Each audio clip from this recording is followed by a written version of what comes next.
the agenda. Yes, through you, your worship, we are deleting, oh, sorry, I went back to Ontario there for a minute, okay. I lost it there for, we are at, public meetings for bylaw 19001 and bylaw 18032 are being postponed. We had some concerns about how the maps were showing up in the Sunny South News, and we wanted to make sure that everybody knew where the locations were of the properties. So we just checked the Sunny South News this morning, and they look a lot better. You can read where the maps are, so it's a lot bigger than the last time. So we're postponing that until the 21st. And the F1, is that just the handout that goes with it? Yes. Okay, here. Okay. Anything else from council? Thank you, Mr. Chairman. The Pitcher Butte Minor Hockey Provincials, there was just an invitation I had for the opening ceremonies I mentioned to you, and then also yesterday there was just a verbal invitation on a dinner also to the banquet. So we just had that. What is that? Oh, So it's a banquet And opening ceremonies, yes. that's the community services for invitations.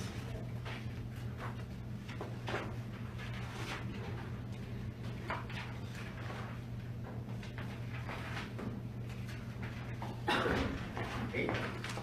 Anything else? Well, Okay.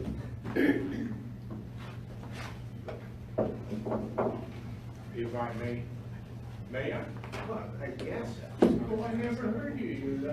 I did say yes. Okay, thank you, You're welcome. your worship.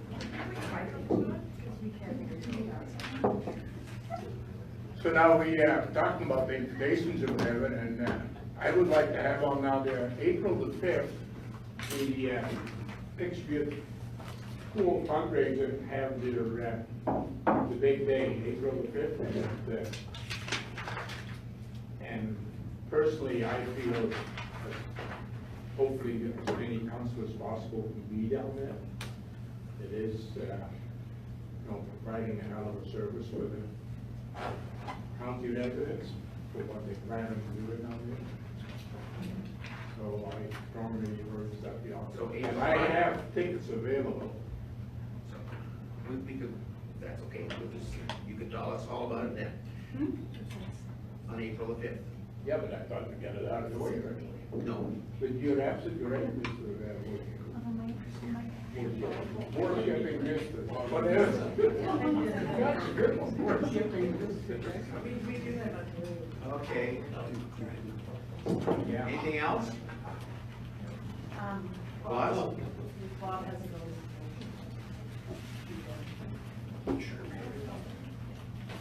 You got a notice of motion, Use your microphone. Where do we put that? Mike, right?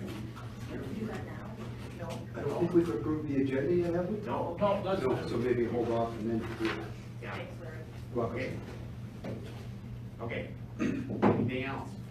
So we need a motion then to accept the agenda as amended. I don't know, who do you pick, Maureen?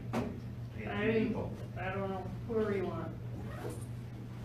Ken was first? You said Ken. Okay, Ken. Ken made that motion. Everyone in favor? Opposed?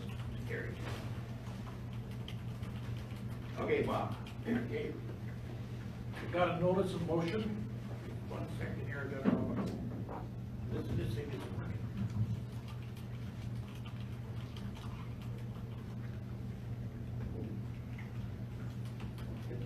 It's on. Sounds like it was. Is the light on? Is the green light on? It's not working. Not working. Okay. I'd like to give notice that at the March 21st council meeting, I will move that the Lethbridge County create a new bylaw permitting farmers in Lethbridge County to be allowed to drive quads and side by sides on county roads for farm use as long as they are insured and licensed and registered.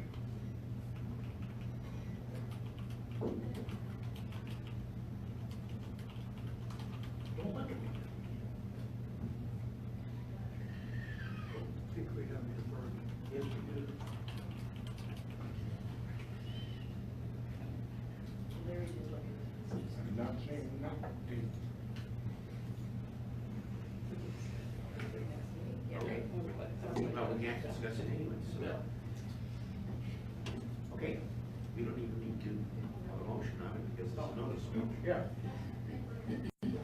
Okay, so confirmation of the minutes of the February 14th county council minutes. Are there any errors or omissions in there? Page 1 through 7?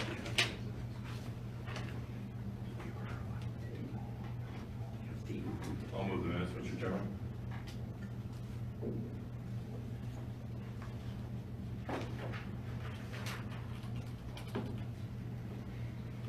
Discussion.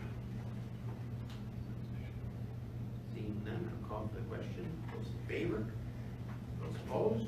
Carried.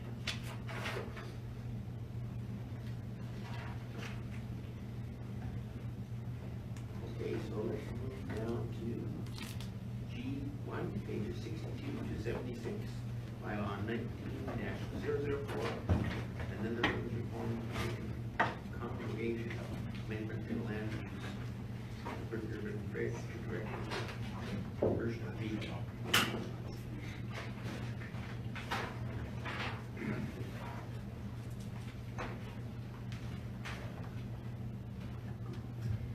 Thank you, Mr. Chairman. I'll just bring up the fourth photo for council to see where this proposal is located.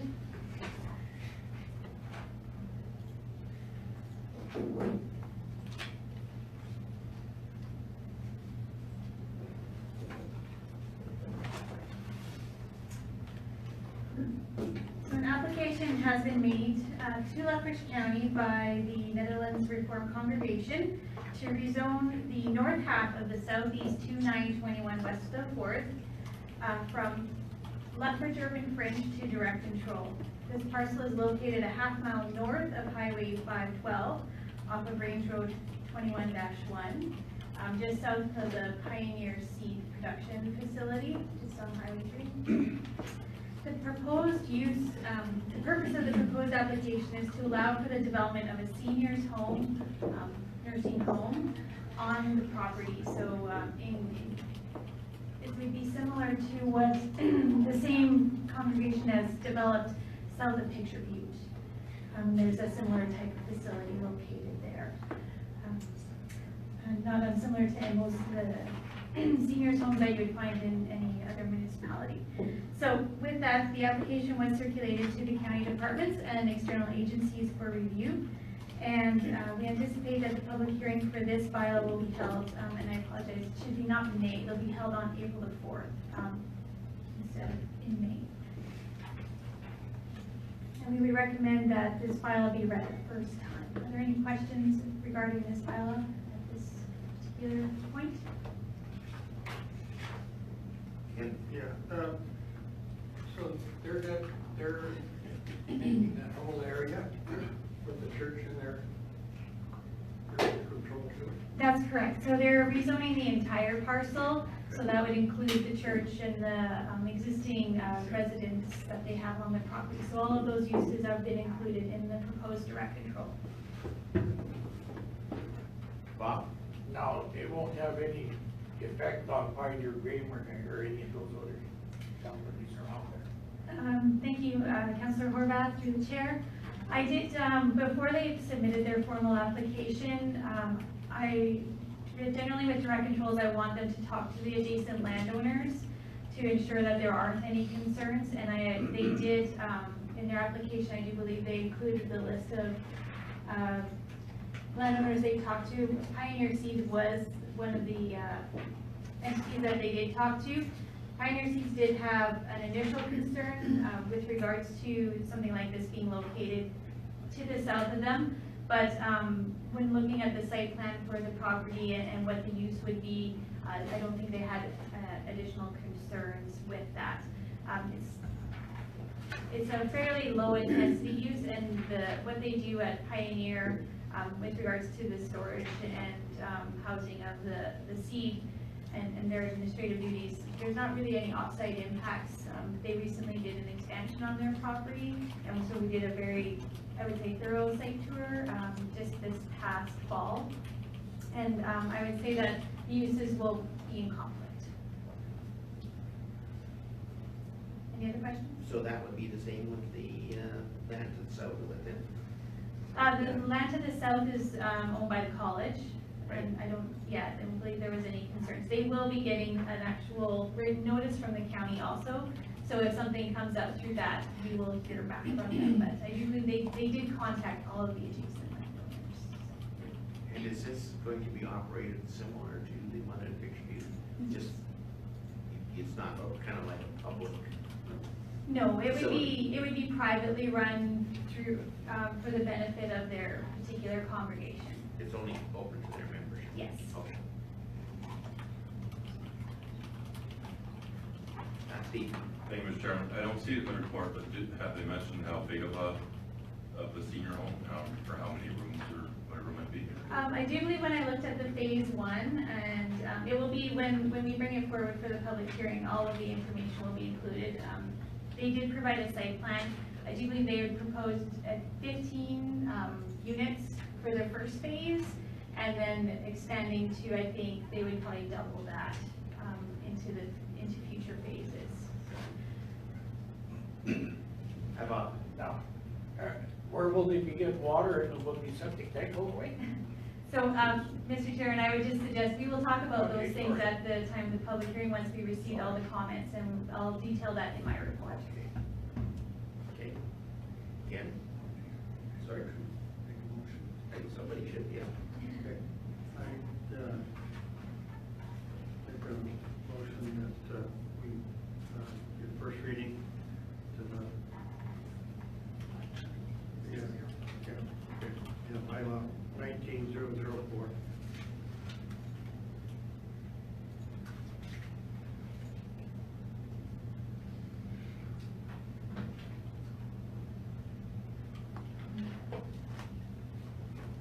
Any other discussion? Call for question? Those in favor? Those opposed? Okay, 87-85, and that is bylaw 19-006,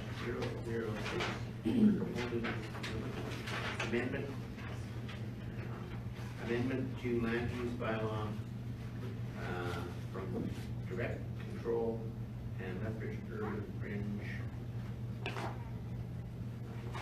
Go ahead. Thank you, Mr. Chairman. So this particular bylaw application was made by Kirkham Holdings, and to amend the land use bylaw from direct control and Lethbridge urban fringe to business light industrial and rural general industrial for the parcel that they own just north of Brave, which is plan number 1113171, block 1, lot 4. Can we see that up on the map? Oh, sorry. That's their little 50-acre parking lot, isn't it? That's currently where they have, where they park their, Mr. Kirkham parks his trucks. Trailers. So it's this parcel right here, so this is where the county has an existing PUL. And this particular rezoning complies with the recently approved industrial park area structure plan. So with the business light industrial being fronting onto 43rd Street, and then the back remainder being rural general industrial. The purpose of Mr. Kirkham's application is that they wish to subdivide in the very near future a 5-acre parcel so he can construct a new building for his business. Currently has his operations rate on these two parcels, but he was building and better facility on the north side of Manhattan. Is there any questions of the council at this time? Go ahead, Buzz. Hillary, is that a holding pond there that, from the Lethbridge County? It's a stormwater pond. Yeah, we constructed that in, I do believe, 2013. part of the approval of the 58, what is it, 40 or 58? 40 acres. And it just, it was to rectify the drainage issue that was in Rave Industrial at that time. There was some serious flooding drainage concerns, so that was part of the ongoing process to upgrade the Rave Industrial area. And that pond does tie in very well with the next phase of development. Any other concerns? Motion to close. I'll move first reading. Bylaw 19006.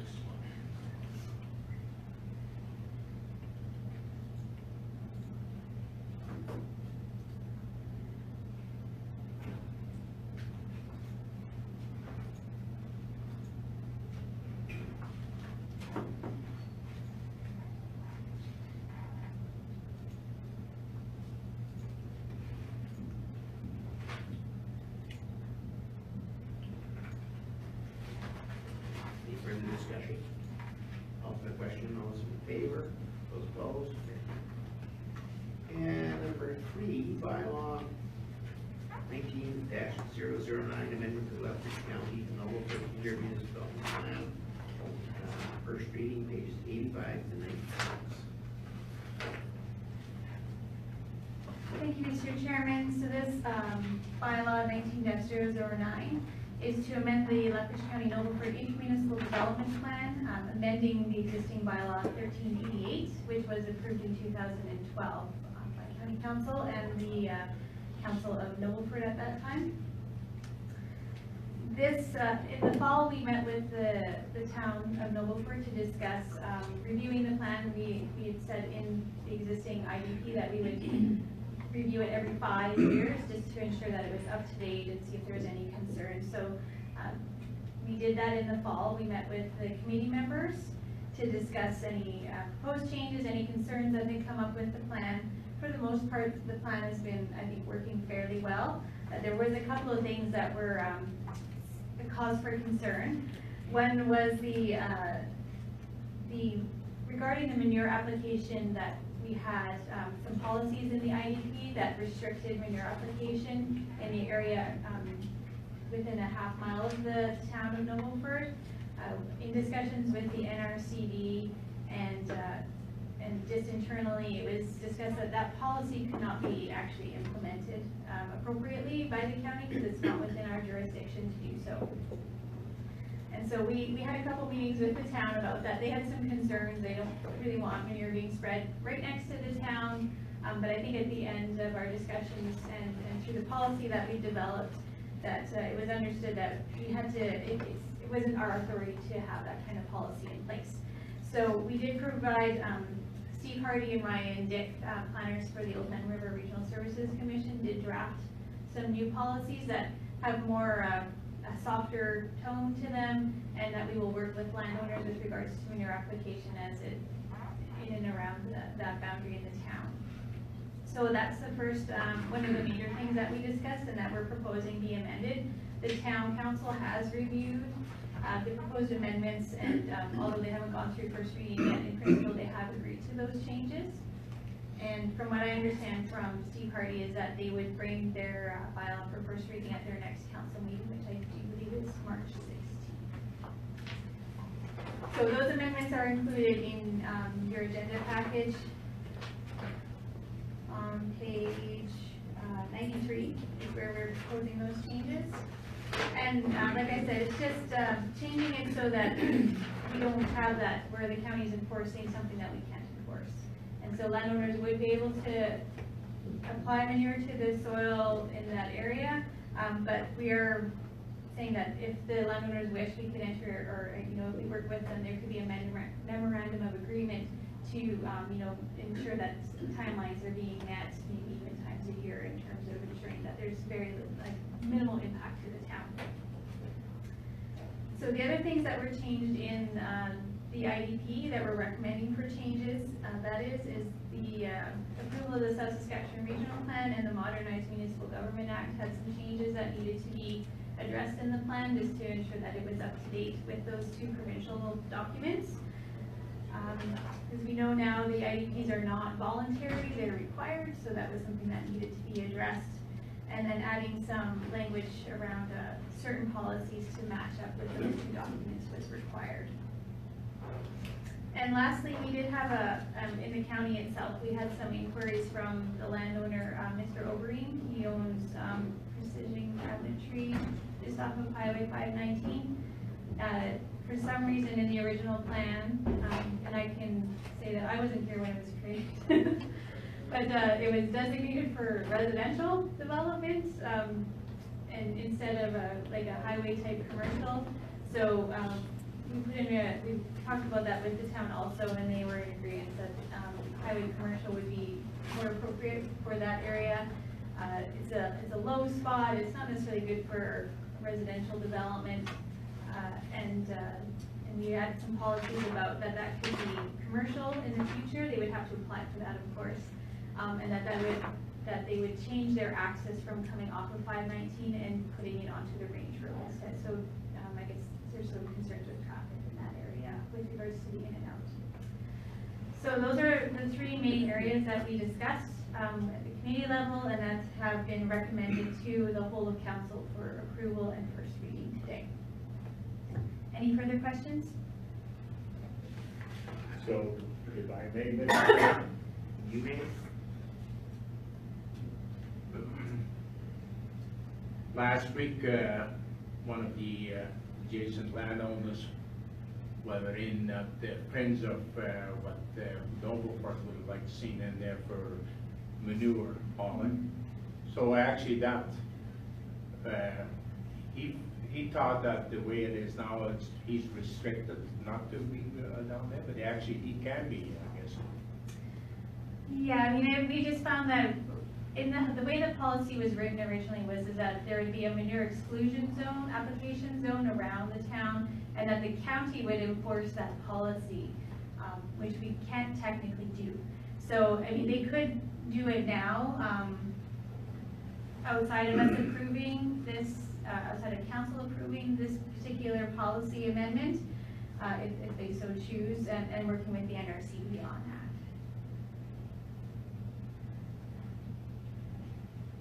Thank you for that. If I may follow up on what happened last year at Pitchview, that was quite unique. This one landowner, he got actually he got the land in the town of Pitchview, and he spread to it down there, and he did a good job of working it right away or whatever. And originally, the town was going to fine him $10,000 because it was within the town limits.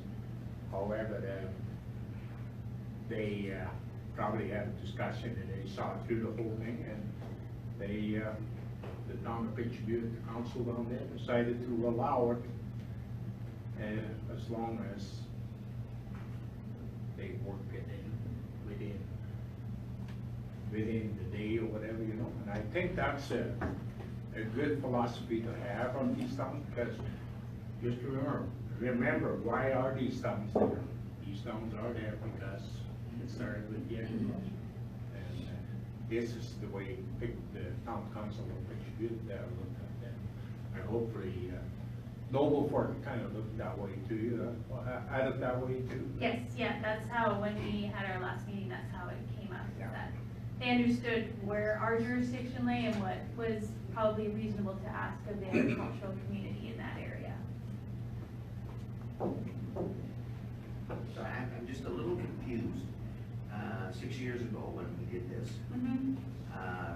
was the NRCB not involved at the time? And again, kind of what's the change of, like, surely they were consulted about whether or not can or can't do this?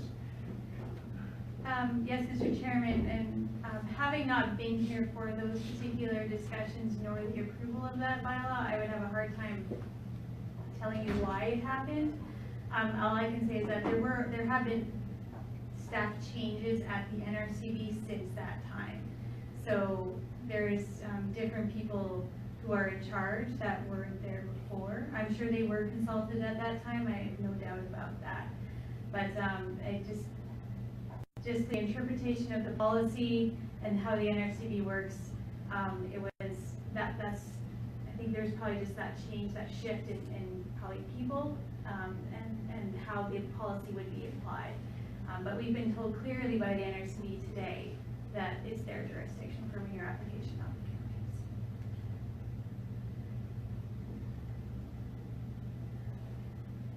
county's. Okay. It is interesting, Yeah, it is. because I do know that we worked with them before. Like I said, I'm sure that happened. Having not been here, I can't really answer that. No, I completely understand that, yeah. Ross?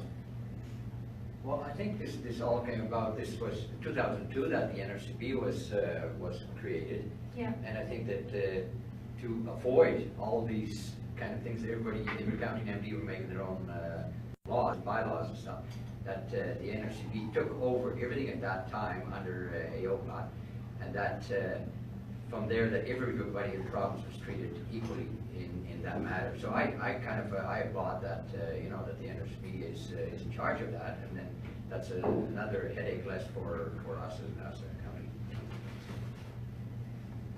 Well, yeah, but the only reason I brought it up is it's somewhat confusing that they approved it before, and now have changed their mind. That's my only clock. I don't disagree, Mr. Chairman. Yeah. Yeah. So anyways, if there's no further discussion, I'll be able to move some. Morris. Yeah. Nothing. You hear that? Hear what? Any discussion further? On the question, those in favor? Opposed? Carried. Okay, community services, pages 90-91-22, draft Rutgers County MDA Will Development Plan. Thank you, Mr. Chairman. I'm going to just pull up some maps that I had that are to be included with the MDA Creek and the Willow Creek, Lethbridge County IDP.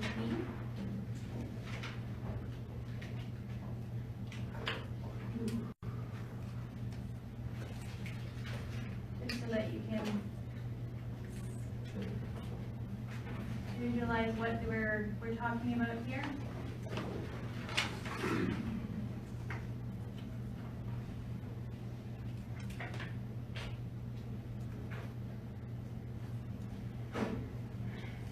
So, as per the Municipal Government Act, we are, as you know, required to create IDPs with all of our municipal neighbors. That includes urbans and rurals. We approved the City of Tabor IDP last August, I do believe. And so we're moving on, and as per our discussion in December of this last year, we at the county here administratively are taking on the task of completing these IDPs instead of outsourcing that. So I have completed the IDP with the MD of Willow Creek. They have reviewed it and are, for the most part, okay with what has been proposed. So what has been included in this plan is that, so this is the map that shows the plan boundary. We did get the Old Man River Regional Services Commission to do the mapping, just because they have the appropriate resources for that. So we're going to do a 1 mile boundary on either side of the municipal boundary to identify the IDP area with the MD. And the draft plan will include referral and dispute resolution policies, land use policies, so dealing with agriculture, resource extraction, any industry and energy developments that may happen in that common plan boundary area, transportation and road networks that would go through the area, just so that we're, if we're talking to them about doing a haul route, that we're having those open discussions with them on implications on the other side of that boundary. Any land use changes that may occur if they, for some reason, somebody wants to put up a campground or a residential subdivision, that there's appropriate measures that we would refer those applications to them. It's not a lot different than what we're doing today in terms of discussions with the MD, we send them referrals. They send us referrals when in that with 1 mile buffer already. This is just actually putting on paper what we do and how we consult with the MD. So that with that, as I mentioned, Cindy Bazuti has taken this application to her county council, like I'm doing today, just as a draft, just to let you know what we've proposed, and that we would like to carry on with the public consultation portion of doing an IDP as per the Municipal Government Act.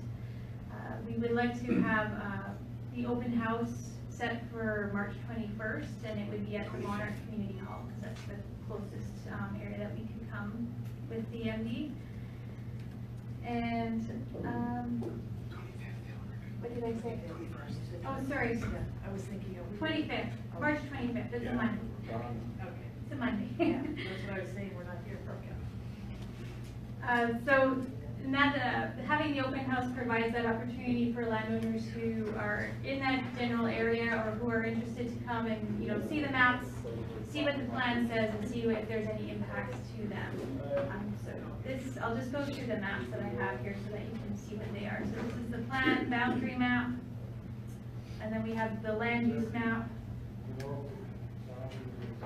So that just shows the different land uses on each side of the border. There's really mostly agriculture. There's very little else except for the hamlet of Monarch, which is included in the boundary. And as you can see there, there's the hamlet of Monarch. And this would be some physical characteristics. So looking at where there's crown land with privately owned land, the river, any roads that go through there.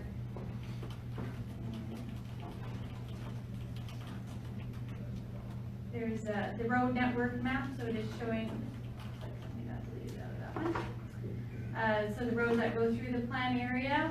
Once again, there's not very many roads that go through because it is mostly agriculture, but there are a few.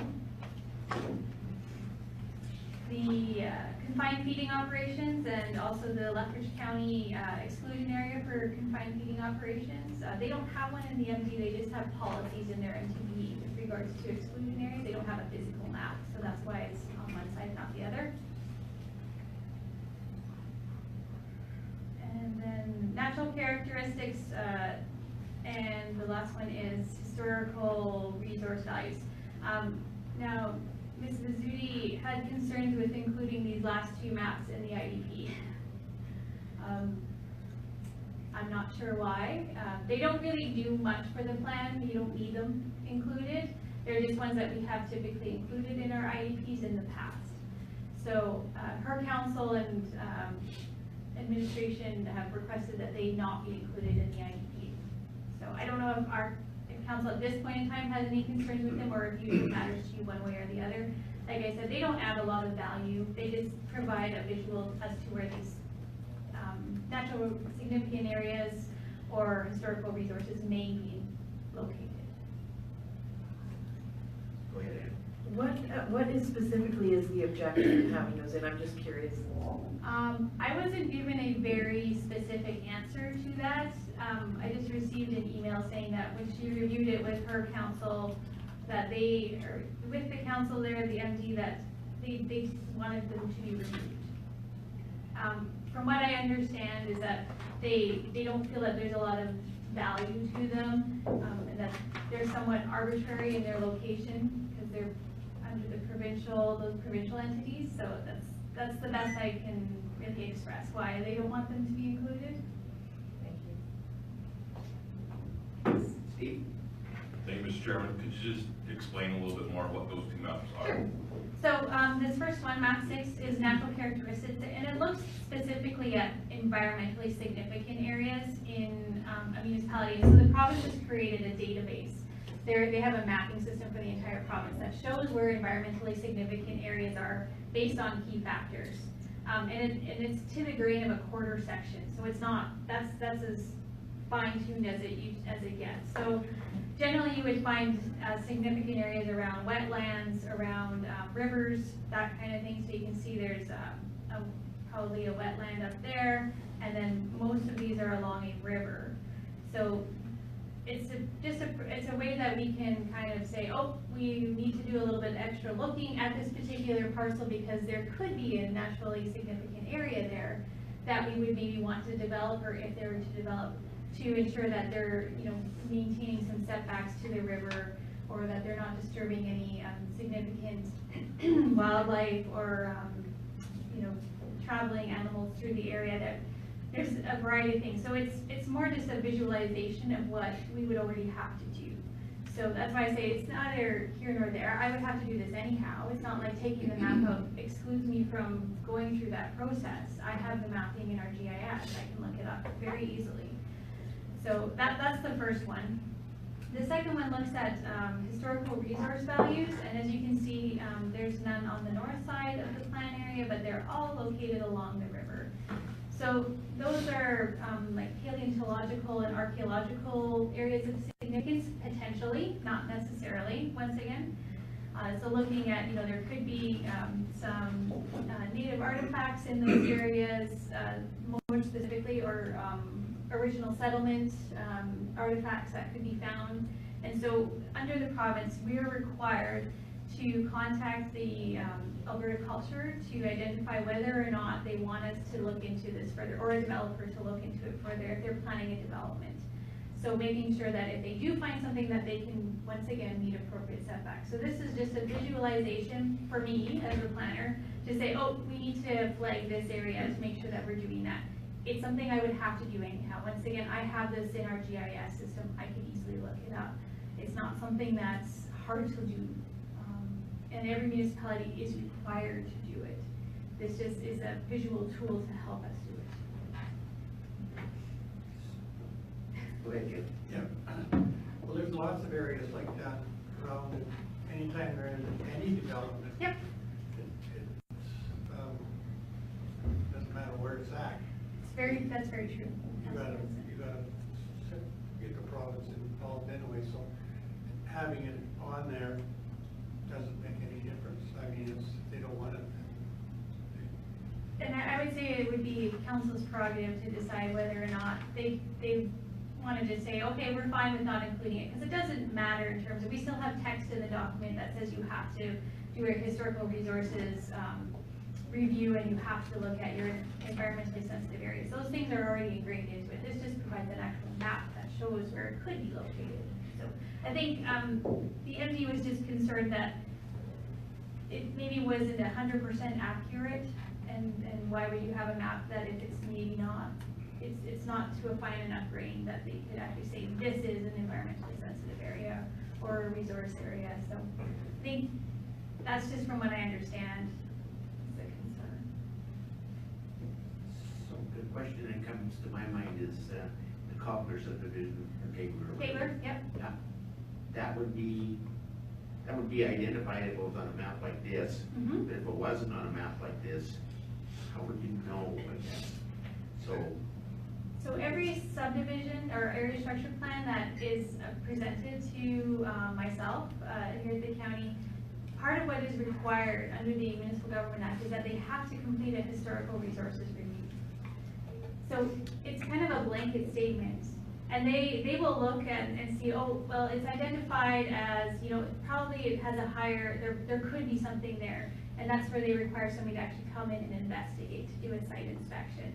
And that's with the Keglers, how that happened. So there was a review, they said, oh, it's close to the river valley, there's a potential that there probably is something there. So somebody, they had to hire a consultant to go and actually look, and they found that there was those two CP rings located on that particular property that they wanted to preserve.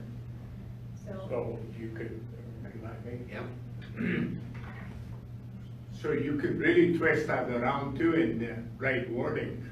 Like if you have to put that in your report down there, you could say 2 hour novels, so there is no historic sites down there or whatever. Yeah, that's why they put out But you some- might not get away with that, but the No. thing is, that's the way I would look at it then. Yeah, I would say thanks. that may have been true in the past, Councilor Zeenstra. It's less likely that people can get away with it today, because there is resources out there that we can actually look at. So with technology, we've been able to actually identify these areas and have those more at our fingertips. that information at our fingertips, whereas before it was maybe paper copies, or you had to actually go to, the government itself, the provincial government, look at their copies. Now we have it available, so that those things are less likely to happen where something will slip through our fingers. So would it be more advantageous for a developer to have this information in a book or a document you could already look at before you think about it, or is it a disadvantage to the developer to maybe, oh, I won't go there because I see its potential for other things? Like, I'm not, Yeah. is it a necessary item, I guess? It's definitely, I would say it's probably not a necessary item. It's one of those, like, it gives people a broad idea of where something could locate, but it's not specific enough to a landowner to say, I know something is there. And I think that's maybe the problem, is that it just maybe indicates to somebody that, oh, that's something I will have, that I need to look at. But it's a tool, it's a toolbox. That's what it is. It's not the end all and be all for this. They would have to go through the process anyhow to identify with Alberta Culture if there was or wasn't something there. So this is just something that somebody can visualize, say, oh, well, there's potential that there's, some archaeological developments in this area, and it just would, a flag for them. That's it. And could you show us the map of Monarch once more? Yeah.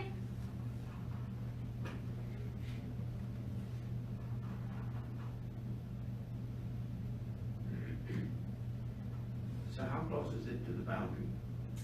It's right on the north edge of that plan, that 1 mile boundary. Okay. Yeah.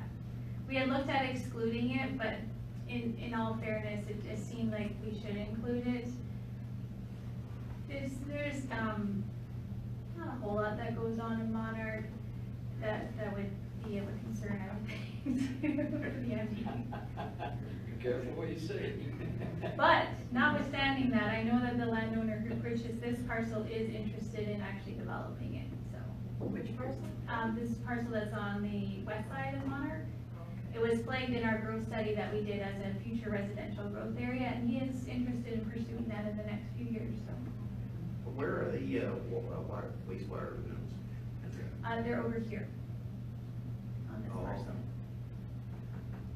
Yeah, that's where we put the new, Yep. water and truck fill station, and the lagoons are on that same parcel. Okay. Any other questions? Yeah. Just to let you know, while we're going through this process and working with Willow Creek, internally, we're also doing the ICFs as well, similar to how we did with Tabor. So when this comes back, it'll probably be around the same time that the ICF comes back as well, too. Okay. So somebody here make a motion?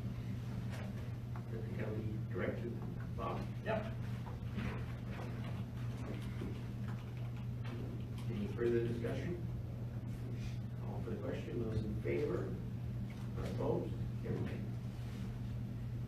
Thank you. What are they gonna do with that? What? You gonna leave it in or take it out?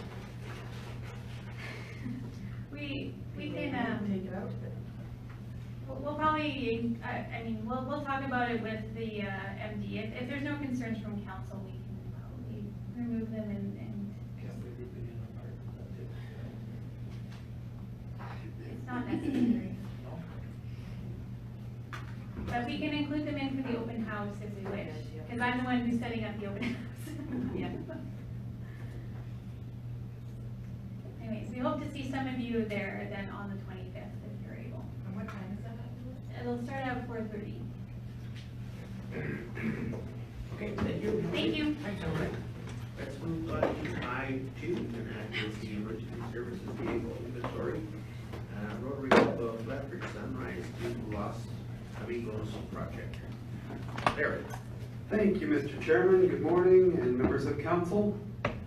Page 123 is where we're at on the agenda. The executive summary to this short report is that Lethbridge County has a surplus fire engine in its possession that requires an expensive new pump in order to be functional again. And we deemed the most viable options for disposal of this surplus vehicle are to either donate it to the Rotary Club of Lethbridge Sunrise for redeployment in Mexico, or the county council could also look at attempting to sell it and possibly receive up to about $10,000. The actual administration recommended motion is that surplus engine, fire engine 106, currently being stored in Coaldale, be donated to the Rotary Club of Lethbridge Sunrise's Los Amigos project for redeployment in Mexico. With respect to previous council direction or policy on this, it is simply that a report to council regarding emergency services vehicle inventory be presented at a future council meeting. A little bit more background, it was a year ago actually, in March, that the Rotary Club of Lethbridge Sunrise attended a council meeting to give an overview of their vehicle collection and donation program. They provide donated fire trucks, ambulances, buses, and what have you to communities in need in Mexico. And at that time, they expressed an interest in the county's surplus fire engine 106, which had been previously operated by the Coaldale Fire Department. And again, that vehicle is currently being stored outside of Coaldale's county's Coaldale Public Works shop. As a result of that meeting 1 year ago, the resolution as follows was adopted by council, and that is that county council receives the presentation from the Rotary Club of Lethbridge Sunrise for information, and that administration provide a report to council regarding emergency services vehicle inventory at a future council meeting. I apologize, it has been a year, so we've kind of sat on this, and that's largely due to the fact that the emergency services department has been, and I guess arguably still is, in a bit of a state of transition and flux. So the county provides financial support, of course, to all its contracted fire departments for replacement of capital equipment such as emergency response vehicles, and this is all based on a structured and agreed upon replacement schedule. The departments are generally well equipped and all follow that replacement schedule that is part of each of the individual fire and rescue service agreements we have with our urban neighbors. With respect to actual engine 106 itself, just a few details about it. Kind of all foreign matter to me, foreign language. I don't understand fire trucks, but it's a 1996 Fort Garry Type 1 structural firefighting engine with a 5,000 liter per minute pump and can carry about 4,500 liters of water on board. It also can carry fire hose, assorted equipment, ground ladders, water, draft water, and up to 5 people. The body is still in relatively good shape and it drives adequately, but the big problem is with the pump. And that requires a complete rebuild at a quoted cost of $23,000, a cost that is obviously likely very much more than what the truck itself is worth. So since 2011, the Rotary Club's Los Amigos project has sent 41 vehicles to various communities in Mexico, thanks to donations received from Southern Alberta. Just earlier this year, last month in fact, the city of Lethbridge donated 2 decommissioned accessorized buses, and a fire truck from the town of Olds, as well as an ambulance, is coming sometime soon from Pincher Creek to go to the club and ultimately down to Mexico. So with respect to alternatives and analysis, we identified 3 feasible options for council to consider. One is, and the recommendation is, again, to donate the vehicle to the Rotary Club for redeployment in Mexico as part of their Los Amigos project. Another alternative council could consider is to place the vehicle for sale on the Iron Planet website, which sells heavy equipment and trucks. And if a specialized buyer were to be found, an auctioneer contacted by the county estimates it may fetch, somewhere in the neighborhood of $10,000, give or take. One other slight possibility is to pursue the sale of that vehicle to an interested fire department who, I am informed, may be interested in purchasing the vehicle for a reasonable price. And unfortunately, the sharer of that information didn't divulge any further information, so I just thought I'd put that in there. It could be something that we could pursue if there were interest there. With respect to financial implications, obviously donating the vehicle wouldn't generate any new revenue for the county. However, selling it, if we were able to sell it, in fact, could generate, again, up to maybe $10,000, give or take, a little bit either way, for the county, which could be used for future fire vehicle replacement costs. So why the recommendation as presented? That is that selling surplus fire engine 106, again, could generate a small amount of revenue for the county if it were to sell, whereas donating the vehicle to the Los Amigos project would be in line with some other southern Alberta communities, and simply put, it would be a very kind and generous donation, obviously, from Lethbridge County to folks in Mexico who are less fortunate and could really benefit from a fire engine. So again, just back to the beginning of the report, Mr. Chairman, the recommended motion is that surplus engine 106, currently being stored in Coaldale, be donated to the Rotary Club of Lethbridge Sunrise's Los Amigos project for redeployment in Mexico. Thank you. Just a couple of things come to my mind. So can you actually give it to the Rotary Club, and give to somebody that knowingly is not in good repair? Thank you, Mr. Chairman, and valid question. My understanding is yes. I'm told, or just loosely, that they take them down there and, the people there have the time and energy and skills and they'll work on it. Another option is they could take out the pump and just use it as a truck to, maybe transfer ladders and hose and personnel to a fire scene, use it however, but they would receive value if it were to come their way, whether it, has a new pump or not. Okay, Steve, then Morris. Thank you, Mr. Chairman. That was more or less my question, but I'm assuming that they can, fix it a lot cheaper than we can up here, just with labor and everything. As long as they have the knowledge and everything to repair it, that's all. Thank you.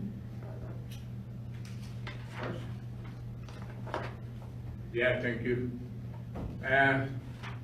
Is Alberta the only one that organization takes these vehicles to Mexico, or is it right across the country? And then I got a follow-up. Through the chair to Councillor Zinstra, honestly, I am not certain. I've heard, just broadly, I think historically that there are groups who do this, but I'm not aware of any specifically. I couldn't say a certain club in a certain part of the country, other than this club right here does it. I just don't have that definitive answer, sorry. And then another question is, how much is a new bumper like that? Yeah. Sure, thanks. Again, through the chair to Councillor Zins's question, we do have on hand an actual, I've got a copy of it, I didn't bring it here, but a quote for repair of the pump and rebuild, and it was between $22,000 and $23,000. No, my question is, how much is a brand new bumper at that size? Okay, yeah. Again, I apologize, Mr. Councillor Zinstra, through the chair. I don't have that information to just outright replace it. Presumably a heck of a lot more than the 23,000 to rebuild and refurbish. Yeah, and then the follow-up one is, I'm a little puzzled over this whole thing, in my eyes, Mexico is not that poor that they need handouts like this or whatever, and here we're taking it to another country down there, and the pump needs $23,000 worth of repairs, and I think, personally, I probably think the pump is not that bad of a shape. They probably can get by it. And so then my other one is, it says the truck overall is in good shape, the drive's good, and everything else, the engine is good, and I'm a little puzzled that we can't find something within our province down there that they could use it, like, there's lots of hamlets, they might need a backup truck, whatever, and I can't figure that out. Why can't we do that? Mexico is Mexico. And I'm not sure, how much recognition we get for donating a truck like that, but I don't feel comfortable with it, but I think that it's good for a unit like that, be good use within the province. So maybe perhaps the one answer to your question was, the unit that this truck replaced was about $560 60,000, somewhere in there. That tells me even a lot more again. Oh, you would be more than that now, probably. So I guess Morris brought up an interesting question. Is there a department in the county, if we were to fix that for $23,000, could use that vehicle? Is it better than some of the stuff they have? Like, could we get more bang out of the dollar by fixing it and rolling it down instead of, you know, Yeah, doesn't that value that way? I think that's potentially could be. My understanding is with the, most of these big fire apparatuses, after 20 years, you know, they just start to, you know, go downhill and the maintenance required for them, you know, we kind of hit that point that we all probably struggle with our own personal vehicles. You keep repairing it, or you just say, I'm done with it, and get a new one, and you're good to go. But, you know, that could be explored further, Mr. Chairman, for sure. I appreciate that perspective. You know, maybe there is some value and someone, whether it be the county or another, you know, small department in our region, you know, if we were to share it with them, hey guys, you know, this is out there on the table. If you're willing to put, you know, the money into it to bring it up to the state it needs to be in to allow it to be reliable and functional, could you use it? You know, sure, that, you know, that, again, that I think is reasonable to explore if that's council's wishes. Morris? Yeah, thank you. You know, that kind of says what I did say already, you know, like to me, when a new unit is now at 550,000, and there is a lot of small communities, and as far as I'm concerned, we don't need to stick with just Alberta. We can go to Saskatchewan too down there.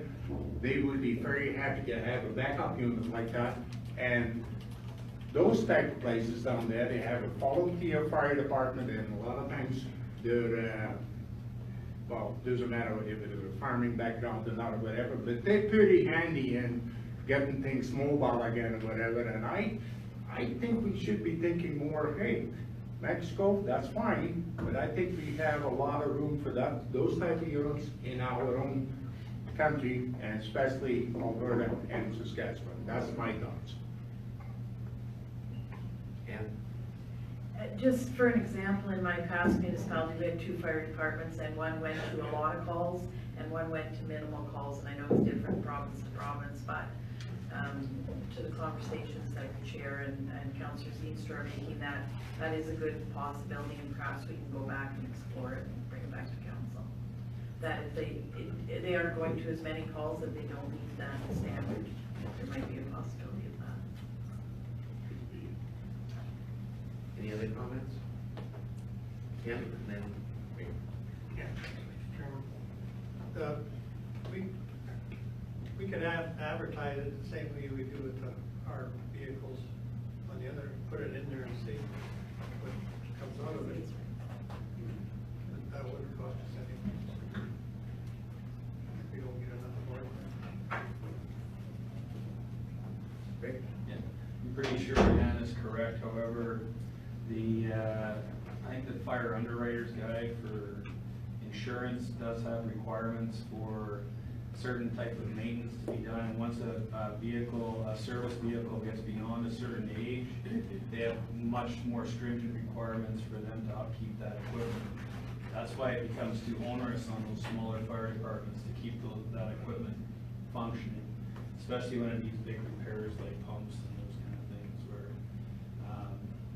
if they're relying on the fact that fire department is a set size so that they can give the reduction in insurance rates for the radius around that, they have to meet those requirements.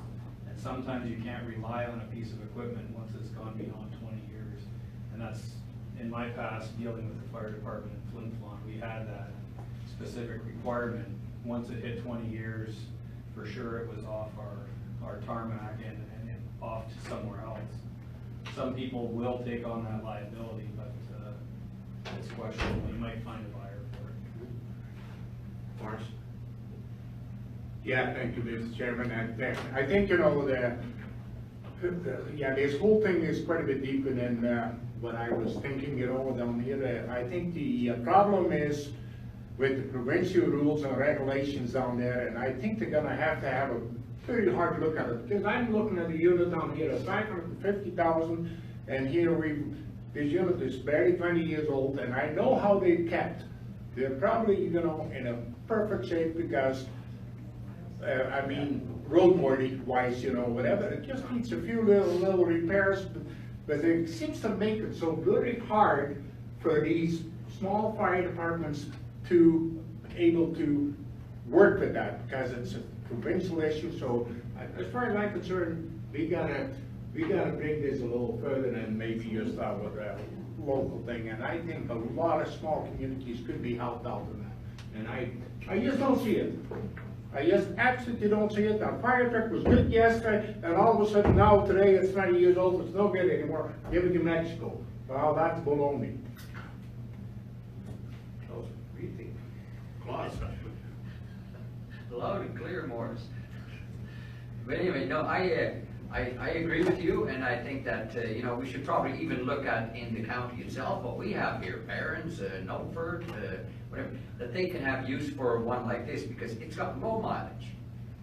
There's hardly no miles on a fire truck, so, engine-wise and body-wise and everything like that, there can't be a whole lot wrong with that. So there's something wrong with the pump. I got a question. Does the pump not work at all anymore, or just, does it just have to be rebuilt? When you have a certified piece of equipment, it has to function to the standard that it was built to begin with for it to be considered certified going forward. All of our CPO equipment, all that stuff has to be calibrated, and like that. You can't use it if it's only working at half capacity. Yeah, it might serve a purpose to those other places, and I'm not saying that I agree with donating it or whatever, but I'm just saying that for your question, it can work at half capacity, so it's either working at the way it was certified to work, or it's not working. But I find it hard to believe that you've got to spend $23,000 on repairing the pump, and because it's probably only a couple of seals or whatever that probably have to be replaced and everything like that. And the amount of work that these pumps do, I mean, compared to other pumps that we have manure pumps and everything like that, and they do an awful lot of work, and they last, and they repair them all the time. And it's usually some seals and some stuff. But if you're gonna, if you get a quote from somebody who wants to do the whole pump, what maybe it's not even necessary. But the problem is that we probably don't have enough knowledge ourselves to justify that we just have to take their word for it, and that's it. So, to me, we're kind of getting into a conversation where we shouldn't really actually be going, because I think it's just like an airplane. If you don't use it every, I forget, what's 3 years, you gotta rebuild the engine if you only used it an hour. And it's the same kind of regulations in the fire department as that. So we really, if you wanna have a certified department, you gotta follow the rules. And that's where it becomes such a big issue, because, well, we just go and fix it. But in order to comply with things, it's kind of out of our hands. Change the regulations. Good luck on that one. but- Not Mexico. So, I think it's, Just maybe if it would be helpful if we could come back at the next council meeting or whatever with a bit more information about certification, and possibly if there's an appetite, and maybe Larry, we can kind of nail down a bit more prices or what the market would bear if we decided to sell it as surplus equipment or something of that nature. yeah. Yeah, when the Rotary Club was here, this is what we were talking about, and that's why I was back again, because they wanted the information to come back, so I don't know what you're gonna do, if you send it back again. Well, I think this was actually a resolution that came out and it was listed on our action tracker, and that's why we're bringing it back, correct, Larry? Is that what happened? Yeah.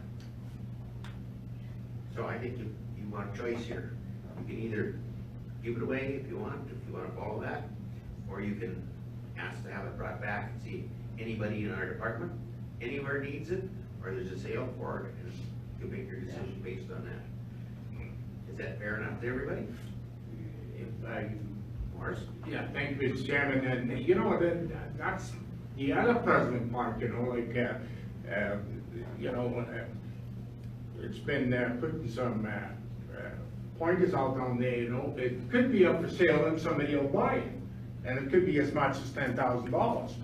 So, you know, if the thing can't be certified anymore, why would anybody want to buy it? That's the thing I'm so puzzled over. And I would like to see in the near future or down in the future down there, you know, how they come about certifying a certain unit, like, you know, what kind of steps they use to get at that point. And, because we got 2 trucks, they're 20 years old, and I'll tell you, they're as good as new yet. It depends how you keep them.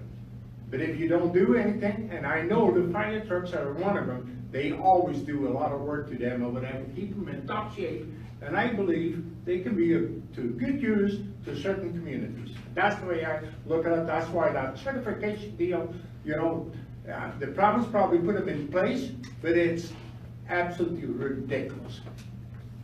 Oh man, my God, my shoes on. So what's the wishes of council? Talked about it enough. Well, I'm not sure exactly how we're gonna make the motion, but the thing is, you know, I hate to see it being given away. I think the point was made, we could probably put it up for sale, and if you put it up for sale, it doesn't matter what we're gonna get, but to me then, it looks like it's gonna be staying in certain areas and be put to good use. So my motion is, put it up for sale.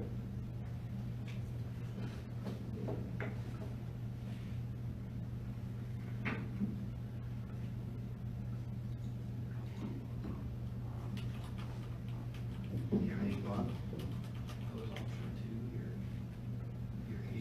Any further discussion on the motion? Those in favor? Those opposed? Carried. Very good, thank you. Thank you. Okay, number 3 is Southern Alberta Energy from Waste Association membership fees for 125 and 26. Thank you, Mr. Chairman. Throughout this brief report, when I refer to the Southern Alberta Energy from Waste Association, I'll use the acronym SAWA. It's quite a mouthful. Try not to stumble on that too many times. So just to summarize, SAWA's annual membership fees have increased from 40 cents per capita to 53 cents per capita, 2018 to 2019. So this represents for Lethbridge County an increase from an annual membership fee of just over $4,100 to just under $5,500.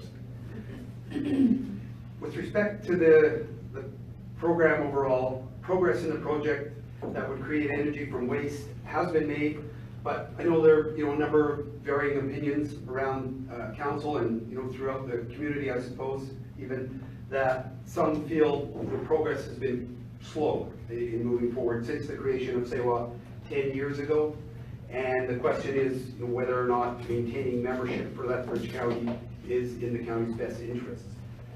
The administration recommended motion, Mr. Chairman, is that Lethbridge County withdraw its membership in the SAWA Association effective 2019. And really that's just kind of a starting point to help guide council's discussion ultimately. With respect to previous council direction and policy, the county's been a member of SAWA since 2010. Councilor appointment to Councilor Van der Veen is that he sits on that SAWA board as the county's representative. And after hearing a presentation from a SAWA representative on January 25th, council did not make any decision at that time whether to accept the proposed increase and continue its membership in SAWA. Council did have some discussion on the merits, again, of whether it's in the county's best interest to continue as a member in SAWA. It was first established in 2009. It's a coalition of waste management jurisdictions with an interest in implementing technologies to recover energy from residual waste and long-term reliance on landfill disposals. It has a membership of 52 municipalities and 6 waste authorities and commissions, and represents a significant portion of the population of southern Alberta outside of the 3 large urban municipalities: Calgary, Lethbridge, and Medicine Hat. Mr. Paul Ryan, who's a CEWA board member, gave a presentation, I think I referred to this already, January 25th at the special council meeting on the status of the project and why the increase for the per capita fee and overall membership fee in 29. One of the slides in Mr. Ryan's presentation posed the question of, do we consider switching to a large regional landfill? Which suggested to me, I mean, it's moving forward, but still lots of things to be determined in the future. Whether the project actually eventually does come to fruition, of course, remains to be seen. Alternatives and analysis, Mr. Chairman, are that the county could withdraw from its CEWA membership until it has a higher level of confidence that the project will succeed, and then the county could rejoin it sometime in the future if it got to that point. Or the county could continue with its current membership and pay the new membership rate of 53 cents per capita. Under financial implications, you will see the list from 2010 right up to 2019, what the annual fee is. It's been pretty stable there for the most part. Again, proposed increase for 2019. Represents about $1,345 over 2018. Reasons for the recommendation: simply, many municipalities believe that CEWA's efforts will eventually pay off. However, some may also believe that enough time and resources have gone into CEWA with only minimal progress having been made. And council needs to decide whether it will continue to invest financially in CEWA through its annual membership fee and the councillor expenses it takes to have a representative on that board. And I think since this report was written, Mr. Chairman and Council, we've become very aware that there has been some significant progress, financially at least. Some grants have been received by CEWA, and I understand they're just on the cusp of doing a site selection process. And with Councillor Vanderveen on the board, I imagine he has more details and more intimate knowledge of that he's probably willing to share. So I'll put that out for you. And again, the administration recommended motion is just that. It's a recommendation, recognizing that debate needs to occur, and ultimately council needs to provide direction which way the county will continue. Thank you. Thanks, Larry. Any questions or discussion? Ross? Yes, thank you, Mr. Chairman. Unfortunately, when this report was written, the big news was not out yet of what happened in the meantime with CEWA. CEWA had some big grants from the partnership funding, from the community partnership funding we had, so a total of $400,000. And that money is going to be used for site evaluation.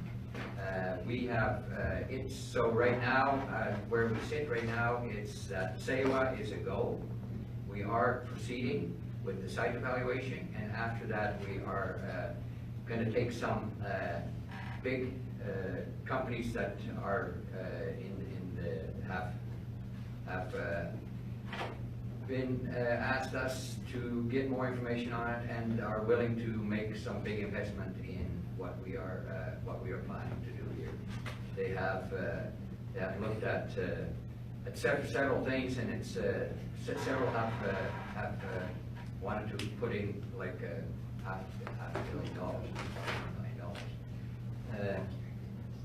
We have and the funding, of course, is going to be for the geotechnical work. And further to that, I think that we have come this far now. We have been part of the CEWA for the last 10 years. I think that it would be a waste of our money that we have put into it if we would quit at this time, especially at this time that if we would have an idea is to quit. I mean, we put so much in that I think right now looks like CEWA is going to be moving ahead. It looks like we're gonna see that it's a go, and we have to now. I think it's a wrong time to make a decision on that. I think we have to. Right now, I think we have to move ahead and I think we have to see that this is the right thing to do. We also had a tour of the landfill site a couple weeks ago, or in January, and we've seen how things were going there, and everything's still stuffed into the ground. And I know they're building a new building for recycling, and that's a $10 million building that we're gonna have there. I think that they are gonna be doing some recycling, but there's still not gonna be no room for ag plastics and everything like that. The SEWA project is gonna be able to handle all that kind of stuff, and everybody knows how much plastic and stuff there's out there. So with that, and you guys can ask some questions later, but with that, I would like to move that we maintain the SEWA membership, and that the county, the new membership rate of 53 cents per capita, so that's $1,300 more than we were paying now.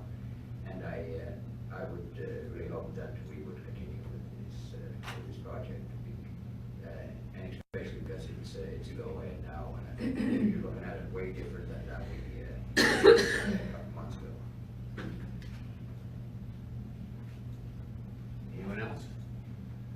Ken? Yes, thank you, Mr. Chairman. So that 4,000 or 400,000 is gonna be used for site evaluation and geotechnical?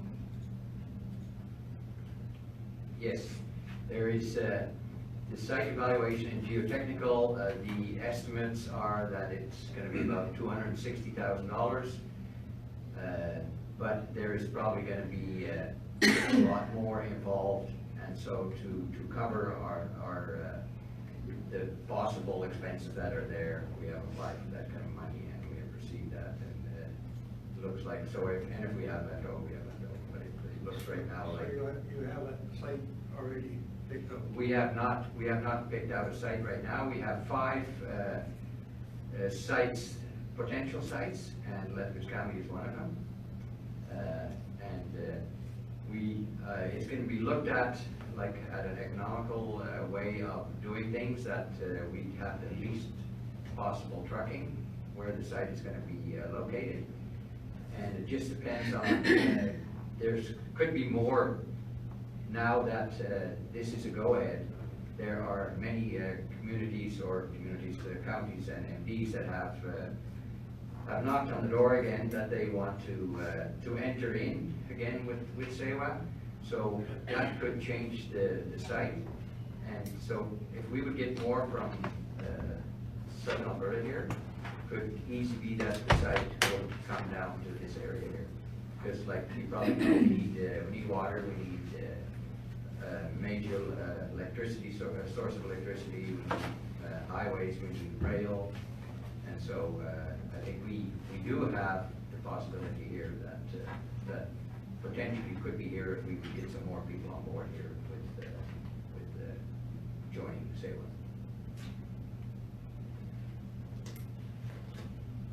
Any other discussion? Morris? Yeah, thank you, Mr. Chairman. And so, you know, we've been sticking that kind of money in it for the last 10 years, and so have a lot of the other communities, and now we got that $400,000 from the province, and that basically gonna go to site evaluation, you were saying. So, and then they're also hoping, you know, that once it comes to the point down there that they're gonna invite private contractors to pursue this whole thing. Is the private contractor, if the site has been chosen, the private contractor comes in, does he need to pay that $400,000 back then, or I suppose I'm way ahead of now, but the thing is, it's got a long ways to go yet, I think. Yes, it's got a long ways to go yet, but we've been working on this for like over 10 years. And everybody knows that when you tackle something like this, it's going to be a long time. And right at the beginning, it was predicted already that it was going to be about 10 years before we were at the position that we are right now. But by the looks of it, with the site evaluation and and the work that's gonna be done, it looks like in the near future, we are gonna see some progress and the thing right now is going to be built. That is the thing, that's for sure. And I mentioned private company, but you also have different, that the province wants to come in with the thing, because that is a likelihood also. And having gotten this grant, looks like maybe the province is interested in it now compared to like the years before. And I think it's fair to say that with changing of government, it did all slow everything down quite a bit, and so with that, I think that we're well on our way to get something done right now. And There was a question that there wasn't really the amount of waste needed. Has that been addressed at all? The amount of waste that is needed is 150,000 tons a year. Yeah. So right now we already have 160,000 tons. So we have enough tons of waste to be able to do that. And that is not including ag plastic, railroad ties, and support. So in likelihood, we're probably looking at around 200,000 tons that we have already with the other plastics and railroad ties and support. And plus that there is a possibility that we're going to get a bunch of communities that are going to be interested in coming out since the thing's up, and that is a goal. And just to a follow-up question, do you have a time frame yet for this site selection? Have they set some parameters out on how long the site selection is going to take? We have, that's where we're going to be looking at now, because we just had a meeting last month, and now this month, the end of March, we are going to be looking at the site selection and moving on from there. any other questions? Steve? Not a question, just a comment. I would be in favor of continuing our membership. I'll admit in the past I have been kind of frustrated by, it seemed like it's just had slow progress, but Mr. Ryan's presentation did kind of show that there's been numerous reports and studies, so they are doing their due diligence to do this right. And I think, we just have to remember that something like this does take a lot of time to prepare and plan for, so I would be in favor. Thank you. Sorry? Thank you, Mr. Chairman. I would just echo what Councillor Campbell has just said. I think to this point, with the investment that the county's made, I would like to see us continue with our support. That being said, it is with a large quantity of skepticism. Mr. Ryan did very little to answer any of the questions that I had, and I'd also be very critical of him. If that's the point person that's selling the message, I would have serious concerns if I was part of that board. I thought it was highly unprofessional. There was a lack of respect for due process and a lack of personal respect for elected officials that I thought was kind of unbecoming for someone that in that position trying to look for investment. So I would hope that you would share those concerns going forward. That it's a substantial investment that this county has made over this time, and not only results, but just a level of professionalism that I hope to see in the future. Thank you. Any other comments? So I have a question. You had quite a few municipalities drop out. So now if they all of a sudden, because they think it may be a go, and they jump back in, so if they've been out for 5 years, do they have to pick up their membership fees they never paid for those 5 years? Yes, we did touch on that on the last meeting that we had. And yes, they are not just going to come in just like nothing happened without contributing to the whole process. So there is gonna be a financial impact for them to wanna come back in. And it's only gonna be to a certain time, we're gonna draw a line and say that's it. And then from there, they are gonna be users, so that they were gonna be paying for what they wanna use it for so it's gonna be different than the people that are in there right now. Because you can call that, we are owners, and the other ones are going to be users. They're gonna pay their amount. Because right now, we're looking at $40 to $50 for tipping fees. And so that, exactly how we're gonna do that is not, we don't know yet. We haven't made any decisions. So have you set a deadline for when people need to be in by, like for the next go around, or? That's probably gonna be at our next meeting.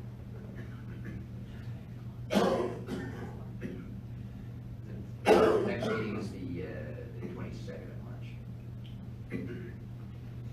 Okay. Any other questions or discussion? Yes, yes. Morris? Thank you, Chairman. You know, I'm kind of, you know, on the, not on the fence, I guess, but the thing is, I'm a little puzzled over the tipping fee. That's been kind of all over the map too, and that's gonna be the important one, you know, what is the tipping fee gonna be? We heard some figures that doesn't look too bad, but the thing is, we had a tour one time in the Edmonton plant, and you know, it looked like that was the way to go, and I think some of us were there, right? Steve, maybe were you there for that? But anyways, that whole thing fell apart, and it looked like, you know, that really was gonna be the answer, and it isn't either. So, you know, like, once we got the go-ahead and we starting to get into it, I hope it's not gonna be at the point on that it's an absolutely ridiculous amount, you know, for different people to come up with it. That is just my point is that's the scary part. Well, I can see your point there in having, from the Edmonton one, and I have heard of the Edmonton one. The Edmonton one was apparently has not been, that they have not gone as far as that we are right now. And the life cycle analysis that is made of this one is done by professionals, and so I think we can comfortably say that, you know, this is the route that we're going to be going, and it is going to be going ahead. And the tipping fees, we put them at the kind of the maximum that was suggested. So we're even looking, it can even become a lot less than that. It just depends on the site, the amount of municipalities that are going to be involved, and so forth, and so forth. So, but like the word that was out there, though, it was not going to be more than the $50. And right now, we're paying $105 tipping fees. That big share of landfill. Yeah. You did mention that there was support from the government right now, and that I realized that it took a lot of time. So are there concerns or some kind of secondary plans, given that we're having a provincial election coming up, in case there is a change in government? Is the board concerned about that at all? No, the board is not concerned about that, because we would have had kept the existing government, the previous government, we would have been a lot further than this, because they were supportive of what we were doing. And that all changed when we changed government, and that's why it was such a hiccup to try to get done what we got done right now. Rick? Just a question, as part of the site selection, is there talk of equalization payments for the trucking? I can't answer that. Oh, no, okay. So the $40 to $50 a ton tipping fees, that doesn't include freight? Right? No. It does not include freight to get it there, wherever it may be. But what we have right now, the tipping fees, that doesn't look great either. No, I'm just, if you're gonna haul it, quite a ways, your freight rate is gonna be higher than, I just wonder how close it might be get to the $105. So, that's all. Well, apparently, it is gonna be cheaper, you're gonna haul a little bit further, you're gonna go with the bigger trucks, you're gonna be more economical the way you're gonna be doing things, and, the way they looked at it, the freight is not nearly gonna be as high as the tipping fees. Morris? Thank you again. Yeah, no, that comment there that was just made by Mr. Bacon down there, that's a good point for you guys to pursue the equalization, because, you know, if it is gonna be in the county of Lethbridge, well, it's gonna be fairly cheap, but if you look at the people from the coast that's fast, you know, they would be paying out of their nose, and I can't see it being feasible. But if it is equalization down there on the hall, then I think that'd be a good way to go.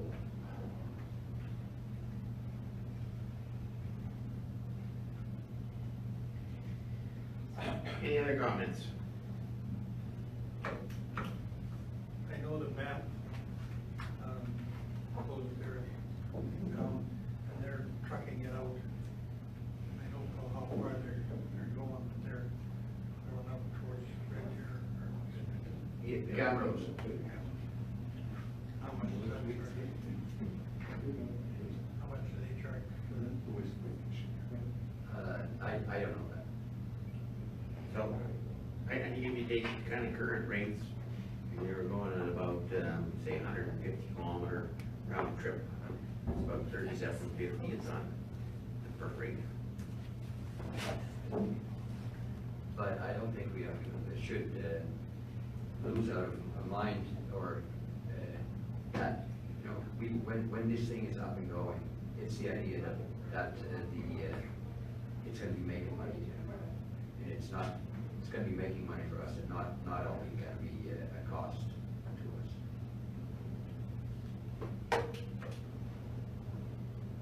Well, I guess having been to Edmonton, I've seen the difficulties they have.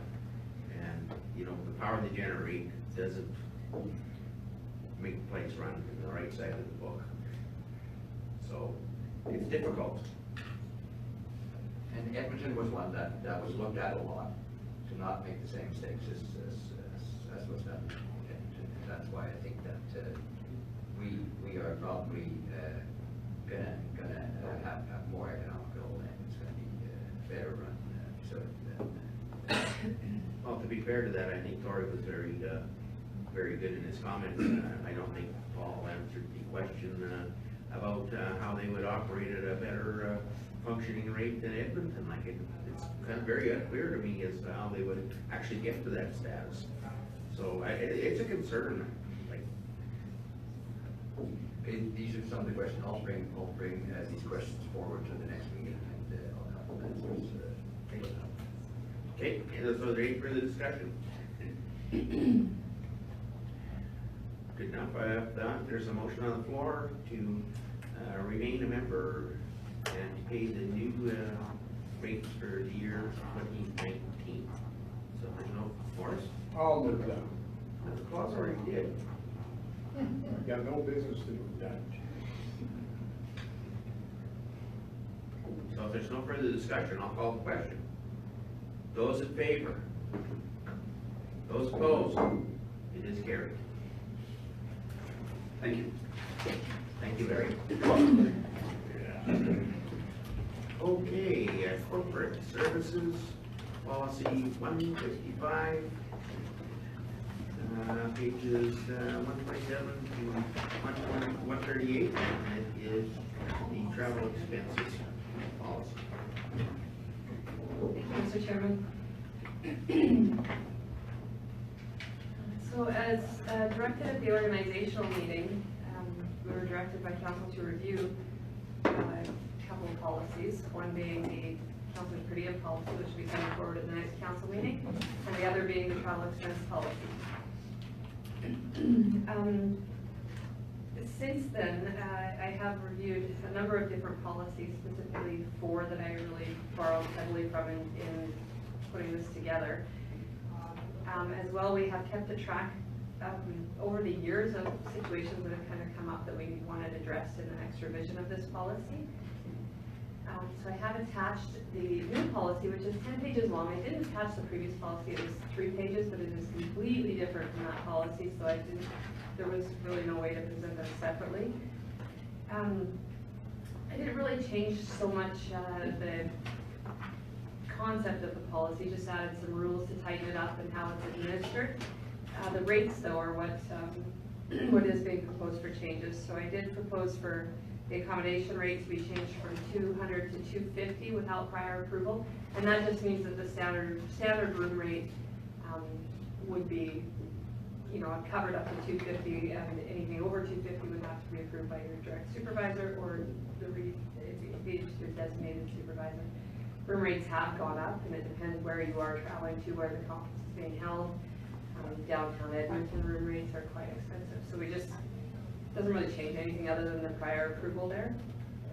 Mileage, I put this in kind of more for your information, that the CRA rates had gone up from 55 to 58 for the first 5,000 kilometers, and from 49 to 52 for anything over that.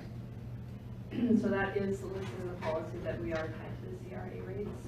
Council can set a rate other than that rate if they choose to.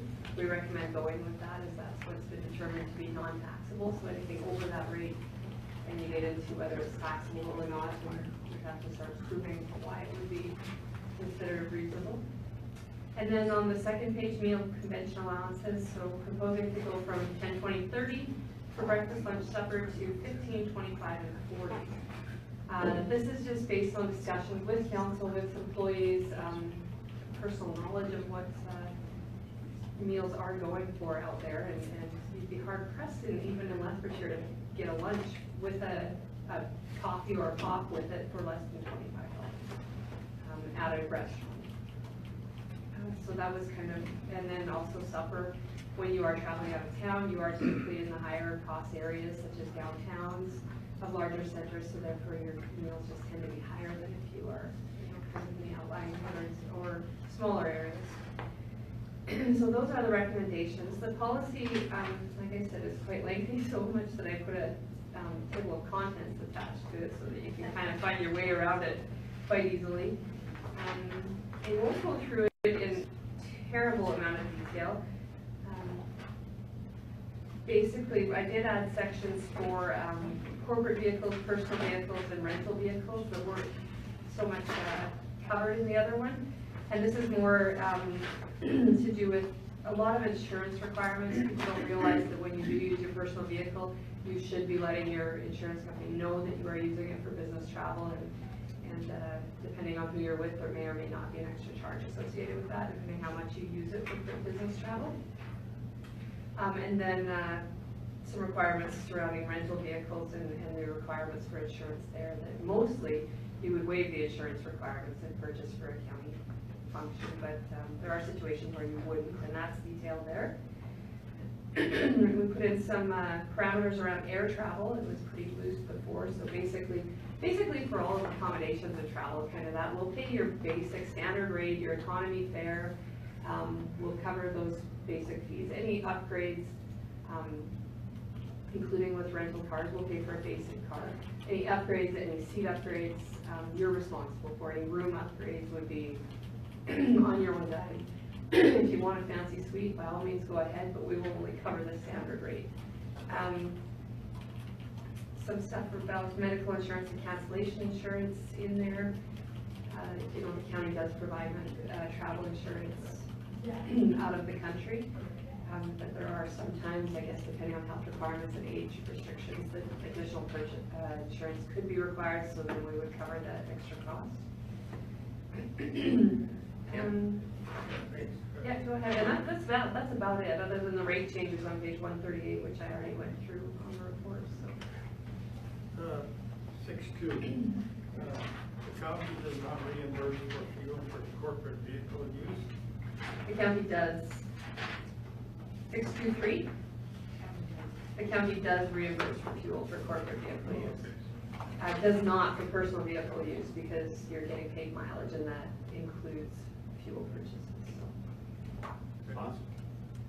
Thank you, Mr. Chairman. On the accommodations, why do we set the prices on? Because then if it's over 250, then we have to come through council and. You don't necessarily have to come through council, you just have to make somebody aware, make your supervisor aware that your roommate is going to be. So why don't we just take the standard rate of wherever we are? That would make it a lot simpler. We could. Yeah, we could.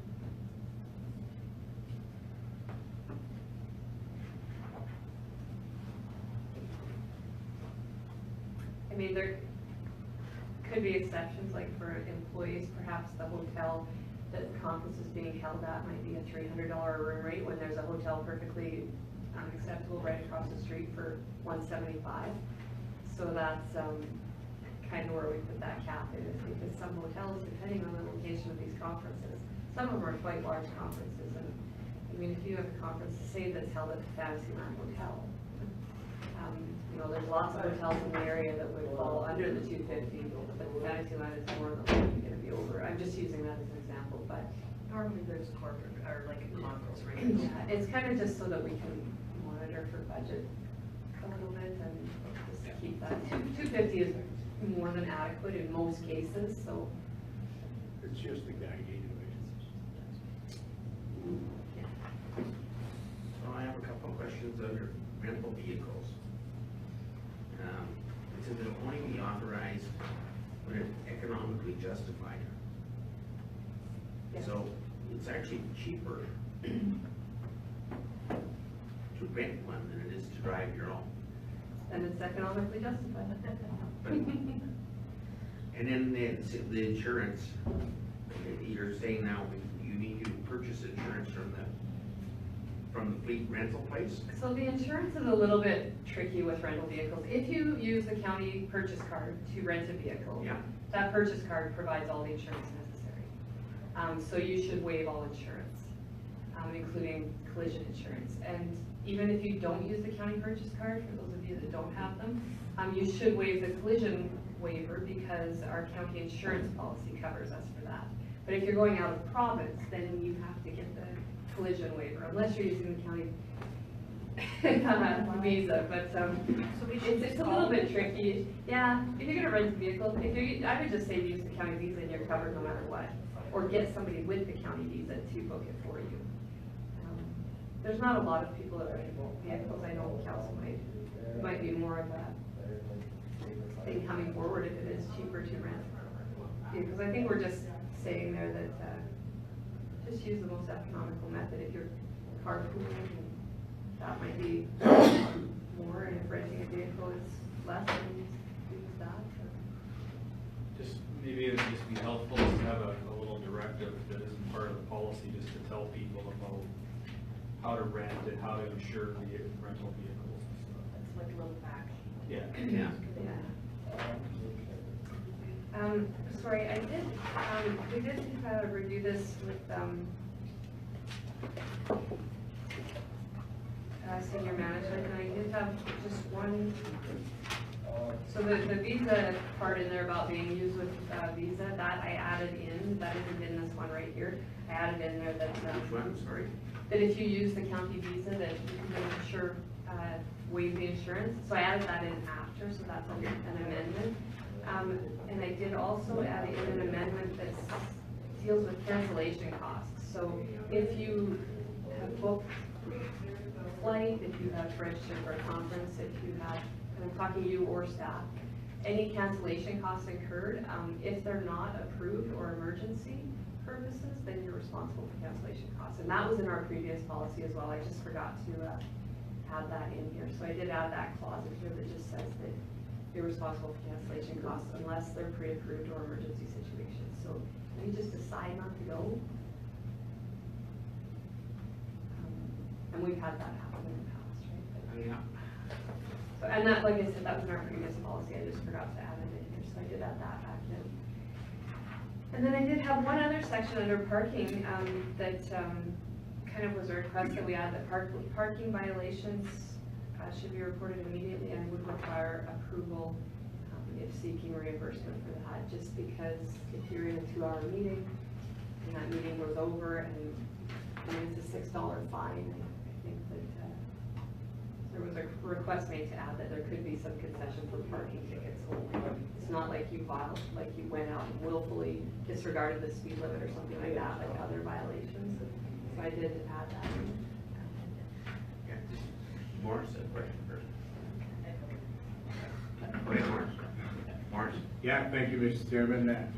So we were for our next upcoming RMA, we were gonna carpool and look like we were gonna take our vehicle. But it sounds like to me I should inquire with my insurance, maybe, see Well, if that is if it's legally occasional, to go with just the insurance I have, or should I, it's not a bad idea to inquire with them. yeah.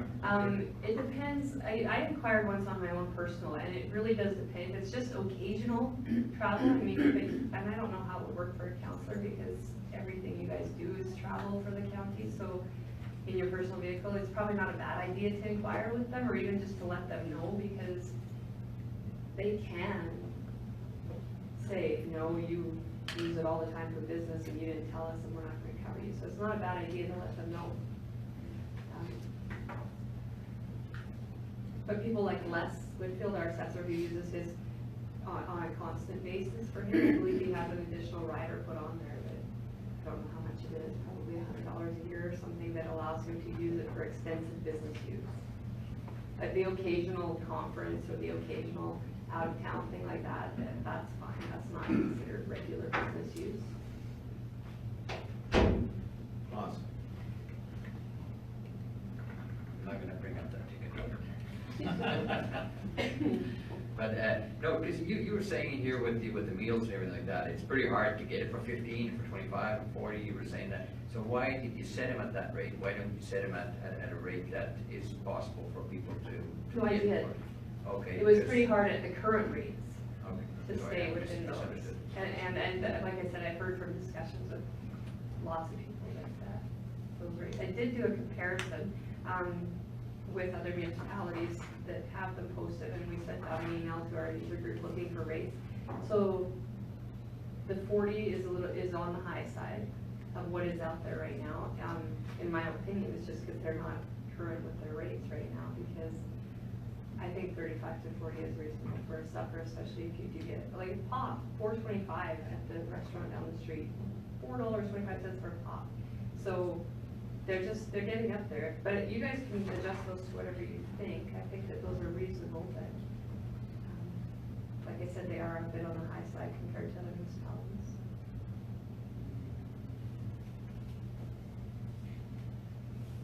Any other questions? Steve? Thank you, Mr. Chairman. There was just one point I wasn't quite clear on, in 8.2. For attendance at a conference, a full day allowance will be claimed as per Schedule A, regardless of whether individual meals are provided with registration. So we've had that in our current policy, is in there right now. Convention rate, you just claim a full daily allowance instead of picking and choosing the meals. And the reason that was set up a few years back was, so yes, some conferences do provide you with a continental breakfast. Yeah, the next conference will provide you with a full-scale hot breakfast, right? Bacon, eggs, the works. Some only provide pastries. Some people can't make the lunch there because maybe they're in a business meeting, so they have to go out for lunch elsewhere. So maybe some people have food allergies that they can't eat what's being eaten at the conference, so they prefer to get their own meal, or dietary restrictions or whatnot. So it was kind of, it was put in there that to recognize that, also to recognize that you are out of town for extended stays, you're gonna have more costs associated with being out there. And it was just an easy way to tick off a full day allowance rate. And then you had the option of whether you went to the breakfast there or went out on your own or had a networking meeting with other people while you were there and had to pay for breakfast. That's what that was in for. And like I said, that's in our current policies. So if meals are included with most conferences, breakfast, lunch, supper, there's a lot of expense. Some- for the county for, some that's not necessary. some. And it's also your choice. I mean, you can claim the meals that you actually did, or you have access to the conventional allowance. And that's current practice, so. Or call it labor use, so. Yeah, but if they do, yeah, there's no point claiming for the day. No. Or they paid for the day. So currently though, it gets automatically paid. If You you don't check claim, it off, you don't claim it. if you check it off on your expense claim, No. It gets automatically paid. I don't know what you mean. Well, Lorraine fills it out for you. yeah, Yeah, okay, so. yeah. Just go here.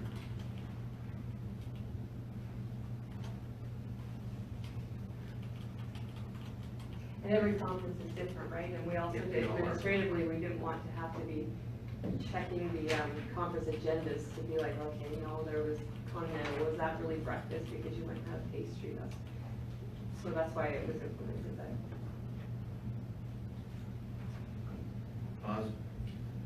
I do find that a little complicated, the way it is right now with meals provided and meals not. I mean, I don't know how to go about it, but I don't think the way it's written right now is the right way to go about it. How do you mean? What I mean is that, well, and that was stated in there that you could, and I didn't know that, just last time that you put that read the policy, I went through it. And then it seemed that it's an automatic that the meals are included if you're at a conference and everything like that. And I find that kind of a little bit questionable. Because you could check it off and you're gonna get it paid. That's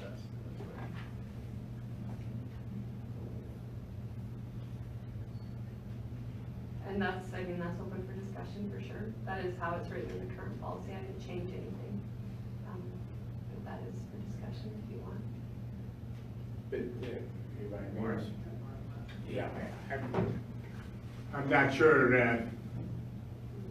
what class is really getting that down there. However, I remember the time when we had to put in for having meals or no meals or whatever, and it really complicated a lot of things all the time. That was complicated.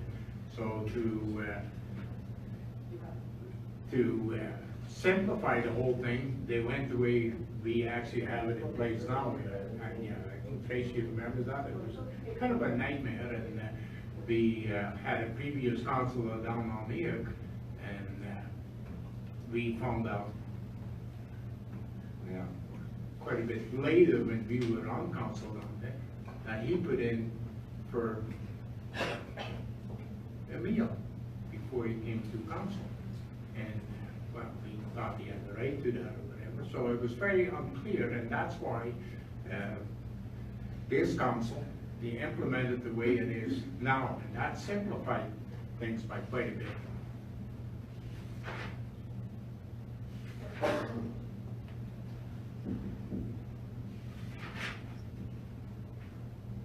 So, but this is only for conventions. So, what happened before was, when certain councilors come to a council meeting, they charge for all 3 meals. Breakfast, lunch, and supper.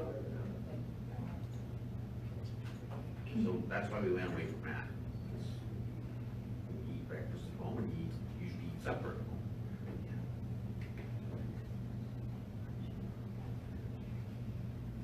So this only is in reference to a convention, I take it. I can Because mention other than that, conference type we thing, don't, yeah.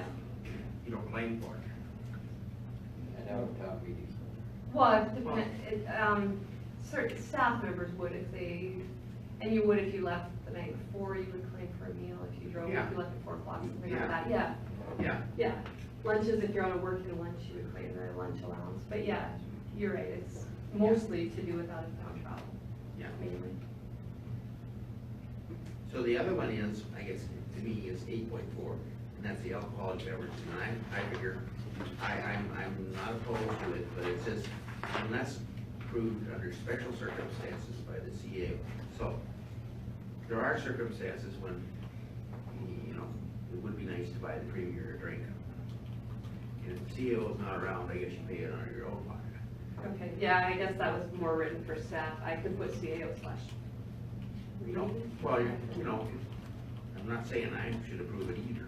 It's just if you have the opportunity to sit down with somebody like that or the minister, I think there is a price to do business, and that's probably one of them. It's just that you can't let it get out of hand. Yeah, yeah, no, I agree. And that's kind of why, because it used to say, this is also, I didn't change that clause from our previous policy, but it used to say absolutely no alcoholic purchases whatsoever. And then we've had instances like Martin takes people out to schmooze them and whatnot, and so he's allowed to buy them a drink. The same thing for there. So I guess I could reword that maybe unless approved under special circumstances. It doesn't necessarily mean pre-approval. Pre-approval should be sought if possible, but it should require some kind of approval, whether it's you signing off on it after the fact because Claus bought the minister a drink or Anne, I guess. I can sign off after Yeah. Okay? I guess it shouldn't be for your own personal No, consumption. it definitely Yeah. should not be. Yeah. So I could put that in there too, that personal consumption is not allowed unless approved. Okay? Okay. Any other? Yeah. Well, it's kind of fun, because I mean, you're gonna offer this person a drink. So, you're not gonna have one yourself, You can have one, you just don't claim back for it. you still pay for it yourself. Yeah, you just wouldn't claim back for it, right? I think mostly it happens on the visas, right? So if you don't have a county visa, which you don't, right? That's where it would kind of be. It doesn't happen that often. I think mostly that clause is in there just to tell them that where you don't cover alcohol generally. It's not allowed. Morris? Yeah, thank you. Mr. Chairman, and actually, to be honest with you, when I just got on council and I think it's just me, Honorable Reed was there already, but Ken came afterwards. But anyways, it was an unbelievable, terrible policy he had in place when I got on council, and that was one of the first things we tackled right away. I mean, we had our second or third council meeting or whatever, you know, and I said, and I brought it up that time, and maybe our Honorable Reed, maybe he remembers that or whatever, and I said, that is absolutely baloney. If we want to drink, we drink on our own. None of it that I county. It was pretty bad when we got on. They had hospitality rooms, the county itself, and you wouldn't believe the stock they had and all that. Would make some of the liquor stores jealous. Thank you.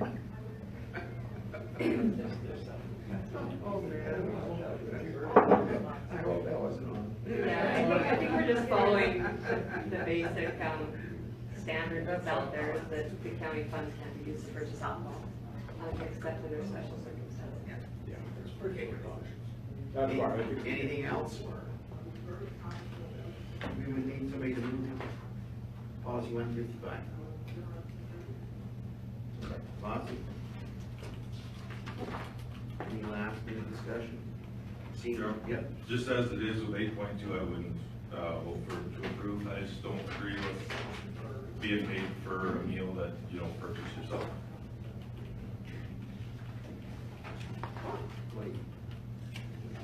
Which one was that? 8.2. 126. Oh.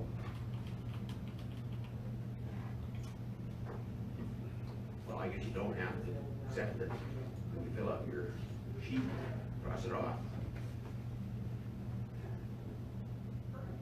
Yeah, and we do have staff that do that too. If they Like if you have claims, they just take it off. If meals are provided, you shouldn't get paid for them. No.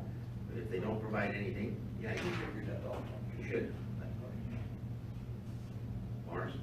Bill, I got no. I thought you had your hand up, you were like, The lights are bright. like super. So would you be comfortable with that, Steve?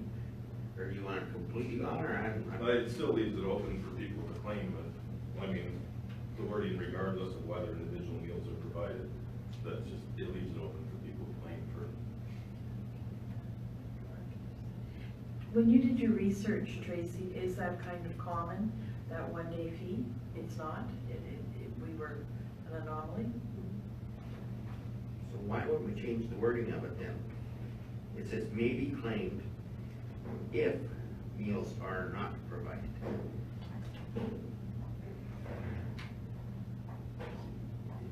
It's right the way it says. No, it says you can claim it whether or not the meals are provided or not. Oh,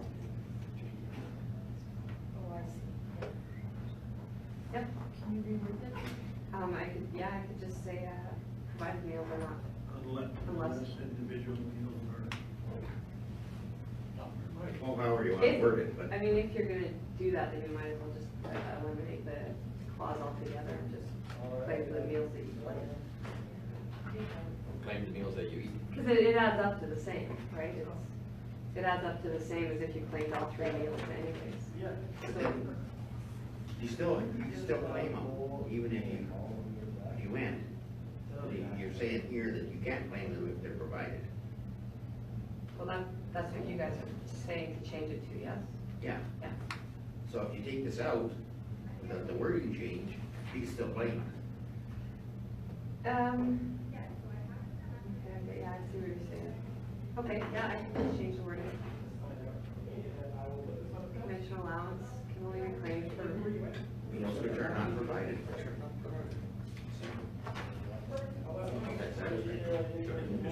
So the only problem that I have with that story is when you get, I don't mean problem that I have, but problem that we've come across, is that when you do get somebody who, say they didn't make it to the breakfast, so they had to go buy breakfast, then they can claim.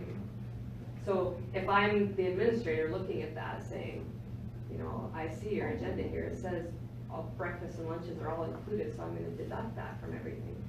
Yeah, but I didn't make it to breakfast, well, why didn't you make it to breakfast? And Well, then, maybe you know, you at run into meeting. all of that, right? And so, it just eliminated Okay. that headache for us a little bit, but. I understand your predicament, so I think it's an honorary thing, and you should know when to do the right thing.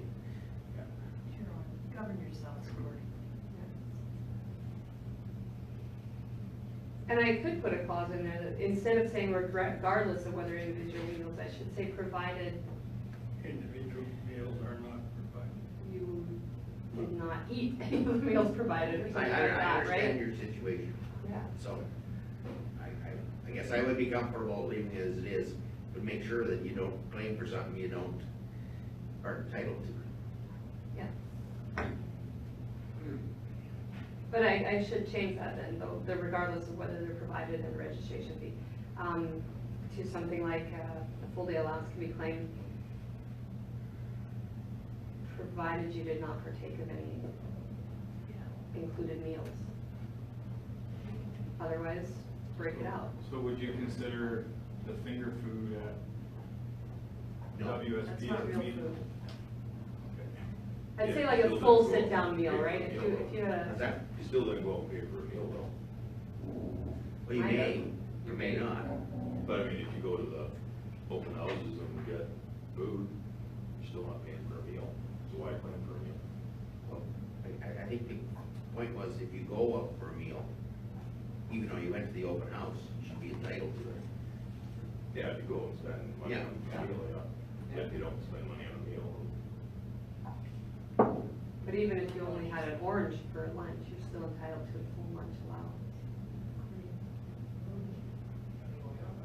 That's where we get away from the whole receipted purchase thing, which I don't want to go to, receipts. Is that you're given $20 for lunch, how you choose to spend that, whether you go to McDonald's and have a value meal, or you go to the Keg and have a steak, that's up to you. We'll give you $15 for lunch. I don't care how you spend it on lunch. If you eat gum that was in your pocket, we still provided you with an allowance for lunch. That's kind of how we treat it here. I think this discussion has been had before, and that's why it became daily rate when you go to a conference, because sometimes it works out that you can stay for lunch, but a lot of times we've had ministers' meetings or whatever, so if I'm at my conference and I have to leave at 11:30, and then you go to the meeting and you don't come back till 3 o'clock, then you're kind of eating, or you're going hungry, one of the two. So that's why we had kept it as a daily rate, which maybe there's some other type of formula. So, I think it really boils down to the fact, it's on your own best judgment call, and you better make sure you're doing what's right, and not applying for things you shouldn't be entitled to. Yeah, if you had full breakfasts and full lunches and you ate them, you shouldn't be fighting for them. That's right. Yep. So I mean, I could put that in there, that meals should not be claimed that weren't consumed, right? At a conference. Even if you didn't like the meal? Well, if you went out and bought something else, see that, Anyway, it who's just making the opens this motion? huge can of worms, Who's making the motion? It's made. Claus already made No, it. it's not. Yeah, Claus made it. Yeah, Claus made the motion. Who did? Claus. I don't have it written down. What I do? Sorry. I'm gonna call the question, those in favor? Those opposed? Carried. Speaking of food, we're all hungry. We're trying to call a motion to adjourn for lunch. From the executive director of South Grove, and it's an update on South Grove. So, Peter, you're the new, how long have you been on the job? It's just been past a year now. Okay. Yeah. Okay, so, you know everybody here? All the names are familiar to me, and I've met some of you in passing at events, and others I'm meeting in person for the first time.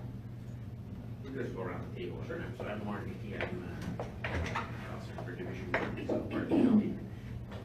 And Mitchell Seaver. Paul Vanderveen, District 6. Morris Eastern, Division 7. Troy Campbell, Division 2. Steve Campbell, Division 5, Nobleford Barrens area. Right. Ken Benson, Coolidge area, Division 4. And my friend Robert is He's at the doctor's office. oh, yeah.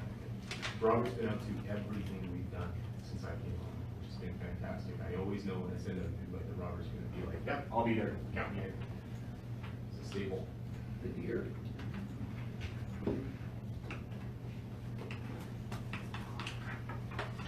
So you can, the floor is yours. Sure. Will I advance just using keys here, or? Larry? Sorry, yeah, Peter, do you have a flash drive? Oh, yeah.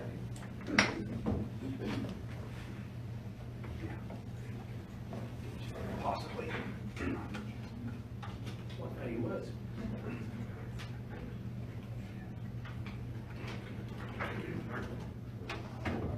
Oh, sorry.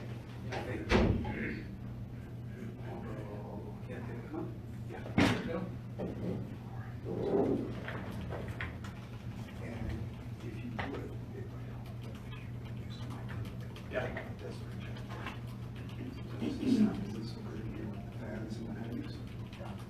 Great.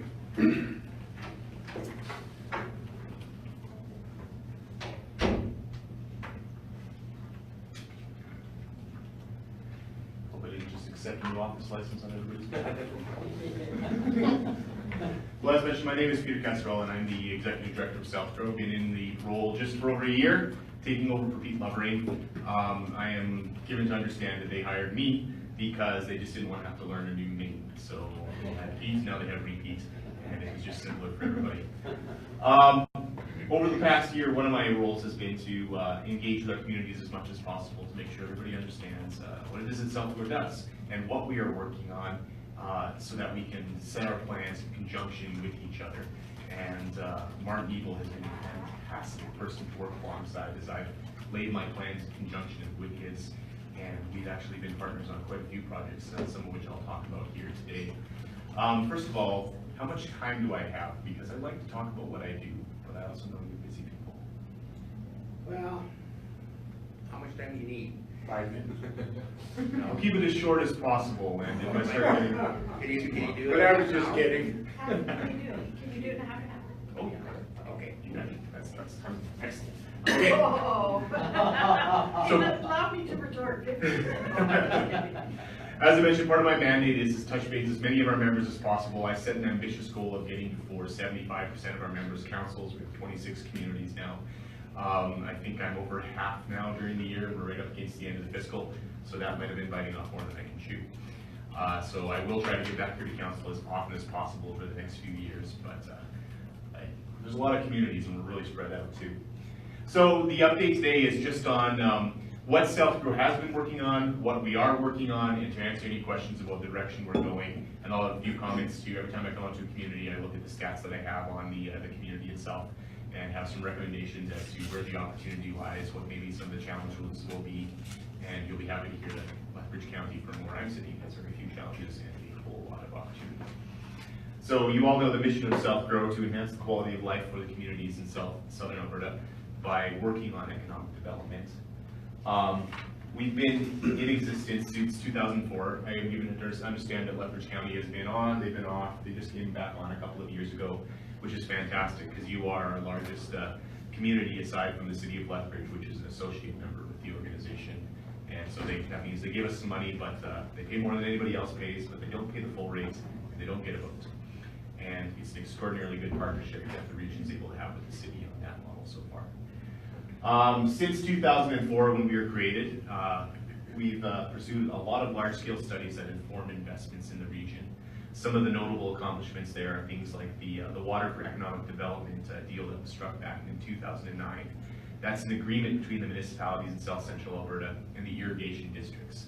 The basic premise there is everybody's always like, well, we hear there's no water in Southern Alberta, and so they're hesitant to invest and set up facilities that use a lot of water. The reality is that there is a lot of water here. We just have a very old water license system, and all of the water licenses are allocated. That agreement that South Grow managed to set up provides for the redistribution of water licenses for economic development projects within the region. So there's a legal framework that new companies coming in can navigate in order to get access to water, so that doesn't slow us up. We've provided lots of development tools for our members and have provided a lot of intermunicipal support for projects and programs over the years. You can appreciate that when a sub-regional group or a group of communities come together and say, we want to do this particular project and we need to go and get outside funding, it really, really helps to have the entire region pushing behind that project. When you have 26 elected councils who all send in their letters of support and get behind an individual project representing about 170,000 people, that's a recipe for success when it comes to grant writing. We saw that just this last year when we landed the big grant, $750,000 grant from the FCM group, federal group of municipalities. They don't give out those large grants very often to groups of communities, and on that electric vehicle project they shelled out money, which was able to let us get the matching money from the province as well. We provide lots of training sessions for councillors and municipal staff, and in order to equip those communities. For example, we just had economic development for elected officials that Robert came to just a few months ago, and we were able to leverage some funding through our membership in Economic Development Alberta to lower the cost for the membership and provide that training for everybody in the region. We had a nice little deal with Alberta Southwest where all of our councillors could go to their event that was held just the day before, and theirs could come to ours. It just made it more flexible for people. And overall, since 2004, there's been tens of millions of dollars leveraged for regional projects and investments secured in the region because of the work that South Grow does. Now, as I mentioned, the work that we do, it is of the enabling kind. We don't chase the smokestacks. So when I have businesses come to me and say, hey, listen, we're looking to set up X factory in the region, that sort of thing, I send out that lead to all of my communities. Martin gets an email saying, hey, listen, I've got a lead. This is what they need. If you think you can provide what you need, let me know. I'll get you the contact information and I'll support your efforts to land that business. My work is more focused on the kind of stuff that South Grow's been doing over the last 10, 15 years, promoting the assets of the region so that investment keeps coming here. Our big success story there, of course, has been the renewable energy piece.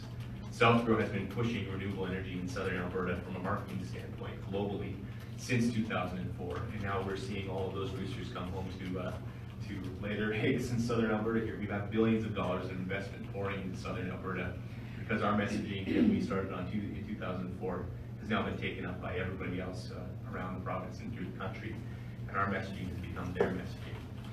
On that particular piece now, we're looking at, okay, well, we don't have to do any more work here ready to play, to be honest. But there's more investment in renewable energy than we can shape to stick at, it's still coming. Let's look at the expanded renewable energy market. How do we build new industries and promote new investments on the periphery, things that aren't just giant wind farms and solar farms and biofuel, that sort of thing. So this is a list of the projects that we were involved in 2017 to 2018. As I was just mentioning to Ann, at the end of the fiscal, I'm going to have to update my presentation, and I'll put in a list of everything that I was involved in 2018, 2019. A lot of this was under Pete Lovering, partnering closely with your own Martin Evil, and I took up the torch on a lot of these projects after he left. I'm happy to talk about any of them if you have questions on them. Do they have the presentation available to them if they want to look through that list? They have a paper copy. Perfect. Tangible returns. So one thing I encountered when I came in is we work on a lot of things that are kind of going on in the background, and a lot of people didn't really know what South Road did, and that there are real tangible returns that we give to our communities. It's not just these big high-level projects that only yield returns every 10 years or so. We also do pump out a lot of things that impact your day-to-day life. For example, we've just got this project out the door that we've been working on for the last year to make sure that all of our communities have access to the Townfolio portfolio for their community. This is a curated, automatically curated, really nicely presentable suite of data tools that presents information about the county of Lethbridge. And the training folks from Townfolio, the company based out of Saskatchewan, has already been in touch with your staff.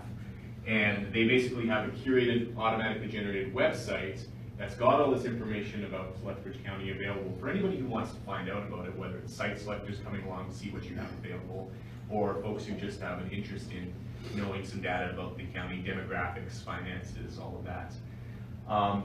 And you can either link to that site that's available, or you can take all of the embed codes. They give you a login, and you can get the embed codes and put them onto your website.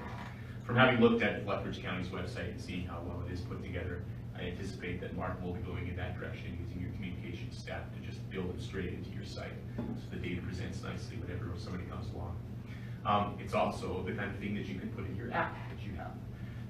And then if somebody's interested in finding out information about Lethbridge County, you can be like, bang, you just download our app. It's on the App Store, it's free, and you can scroll through and find out all this information about Lethbridge County at your fingertips.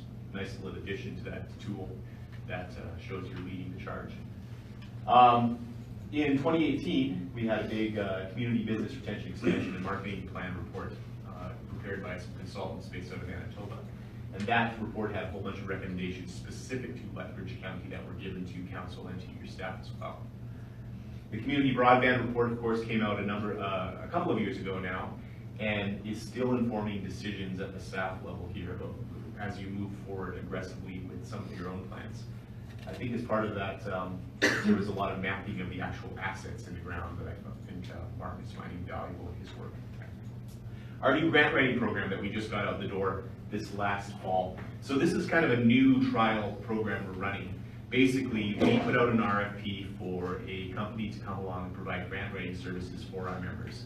The impression is that there's a lot of money on the table right now for communities to go after. There are some big grants out there, especially for some of the things that directly concern South Road communities, economic development in agri-food and in transportation. And staff are busy. Staff have a hard time finding time in their days to go after new money, but there's a lot out there. So we went through a bunch of different proposals that were sent in to us based on an RFP, and we qualified one company that we then hired to produce grant reports every month. So that every month South Road is hitting your staff with a grant report saying, listen, these are your big opportunities that have deadlines coming up, and this is the information about them. There's also a full tracking sheet of all of the dozens and dozens of grants that we're keeping our eyes on that your staff can steal and take a look at. And the other thing too is, as part of our RFP, we wanted the company to offer grant writing services for hire, and we negotiated a 20% discount on that rate if your community wants to take it up. So if you really want to go after a project, you don't have time, your staff doesn't have the time to do it. These guys are experts. They will write the grant for you. You got to pay for it. There's no guarantee that you'll get the grant, but professional grant writers have a success rate of about 85%. That's what they do. They know how to work the system. I used to be really, really proud of my 53% grant success rate back when I was at Lethbridge Family Services.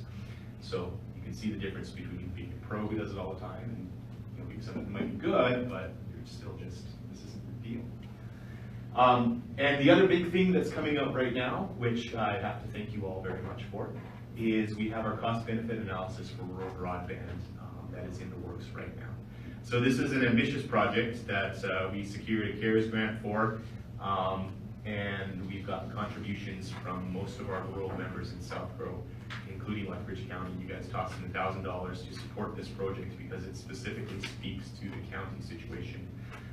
The Blood Tribe, Carson County, Lethbridge County, the MU of Tabor, and Vulcan County is trying to pitch in some money too on that. This is looking at the entire province of Alberta and saying, what is the return on investment from actual viable broadband deployments in rural areas, getting coverage of farms, providing internet to the small hamlets, that sort of thing. And our goal here is we developed this project in a conversation with the policy people up at Economic Development and Trade in Edmonton.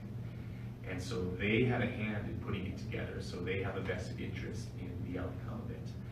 We're hoping that it influences government policy both in Edmonton and in Ottawa, that it's the kind of thing that they're looking for and gives them the speaking points they need to hand to the politicians to make this a priority so we can move the ball forward on this.